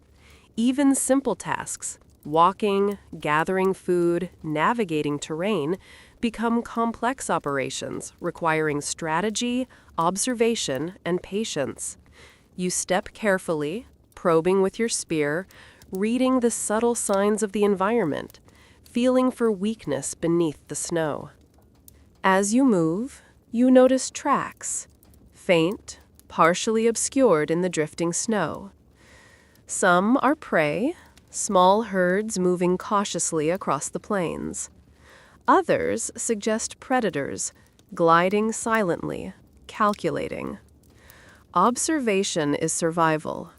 Each subtle detail matters. Every movement, sound, and scent carries information that could be the difference between life and death. Hunger tugs at your focus, yet you know desperation is a threat in itself. Each action must be calculated, deliberate, and precise. Impulsiveness here is dangerous. Caution and patience are your allies. Hours pass as you stalk the distant herbivores, crouching low, using uneven terrain and sparse cover to your advantage. Your muscles burn with exertion, every step a negotiation with fatigue and exposure. The wind shifts unpredictably, masking your presence or revealing it with a cruel twist. You must constantly adapt, adjusting your movements, recalibrating your strategy. Hunger presses relentlessly, but timing is critical. One false move could spook the herd, wasting precious energy or draw attention from predators. Every decision carries weight. Every miscalculation could be fatal. Eventually, an opportunity appears. One animal strays slightly from the herd, offering a clear target. You steady your body, gripping your spear, controlling your breath, and focusing every sense on the task. The throw must be precise. The spear arcs through the frigid air and strikes true. The animal collapses, and the herd flees in alarm. Relief is immediate, yet tempered by caution. Predators may have been alerted, and exposure remains ever present. Success in the Ice Age is temporary and precarious, and every achievement demands vigilance and preparation for the next challenge. Approaching the fallen animal, you work quickly to process it. Every movement is deliberate, cutting, wrapping, and storing meat efficiently to preserve warmth and prevent spoilage. Every ounce is precious. Hunger remains, persistent and demanding. Yet the successful hunt brings temporary relief. The Ice Age is unforgiving, and even triumph carries responsibility. Carelessness could mean lost resources, injury, or exposure. Every action requires balance between efficiency, safety, and energy conservation. With provisions secured, you trek toward a rocky outcrop for shelter. The journey is exhausting. Snow conceals dangerous crevices, ice threatens to break beneath your feet, and fatigue presses on your coordination and judgment. Survival is as much mental as it is physical. Every step requires attention, and every choice carries consequence. The landscape is indifferent, the wind relentless, and predators unpredictable. There is no room for error, and awareness is constant. At the outcropping, you create a makeshift shelter, arranging snow and rocks to block the wind and conserve warmth. You huddle close to the stone, wrapping furs tightly, seeking a modicum of protection. The cold remains, gnawing relentlessly, and the constant presence of predators reminds you that safety is temporary. Hunger continues, muscles ache, and sleep is shallow and intermittent. Even in rest, vigilance cannot be abandoned. Every night is a test of endurance, observation, and strategy. The Ice Age demands attention at all times, and survival depends on the smallest details. Night deepens, and distant sounds carry across the frozen plains. Snapping ice, the shuffle of nocturnal animals, and occasional calls of predators in search of prey. Sleep is tense and fragmented, filled with vivid, alert dreams that echo the dangers you faced during the day. Even in moments of apparent safety, awareness cannot fully relax. Vigilance is survival. The harsh lessons of the Ice Age are repeated nightly. Observation, patience, and careful action are essential, while recklessness or inattention is fatal. As hours pass under the dim starlight, your body trembles from exhaustion and cold. Hunger remains, persistent and unyielding, yet knowledge, preparation, and careful action have allowed survival thus far.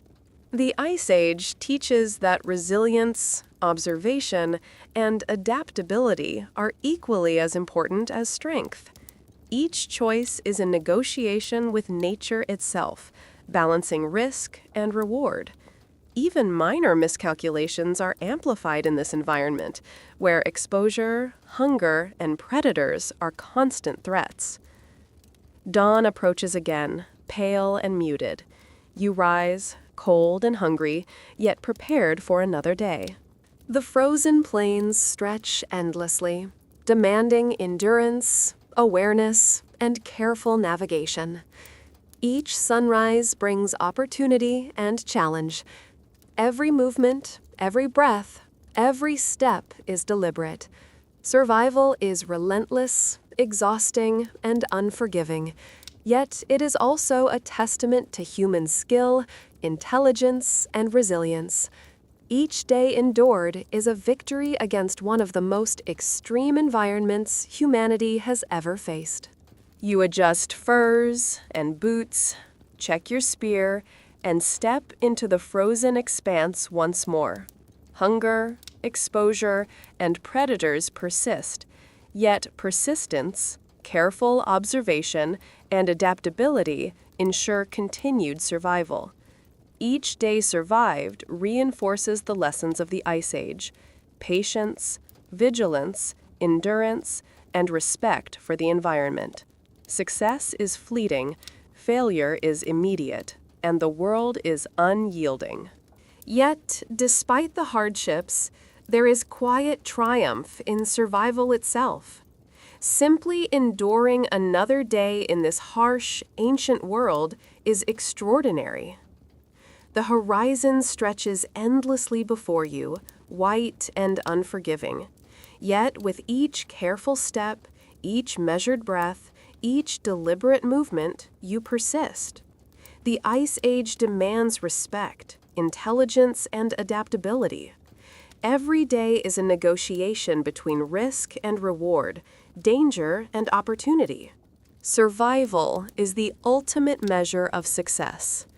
As you move forward across the frozen plains, aware of every subtle detail, you carry the knowledge that endurance, observation, and adaptability are the keys to lasting even a single day in this merciless environment. In that endurance, there is quiet victory, an understanding of human resilience, and a testament to the will to survive in a world that is harsh, indifferent, and breathtakingly beautiful. The frozen expanse is endless, but so is your persistence. Hunger, predators, and exposure remain constant challenges, yet with every measured step, you endure. Each day survived is a reminder of human ingenuity, patience, and resilience. The Ice Age may be merciless, but through careful observation, thoughtful action, and relentless determination, survival is possible. You continue onward, every step a testament to endurance, every breath a triumph over adversity, every day a victory in a world where life is fragile, fleeting, and precious.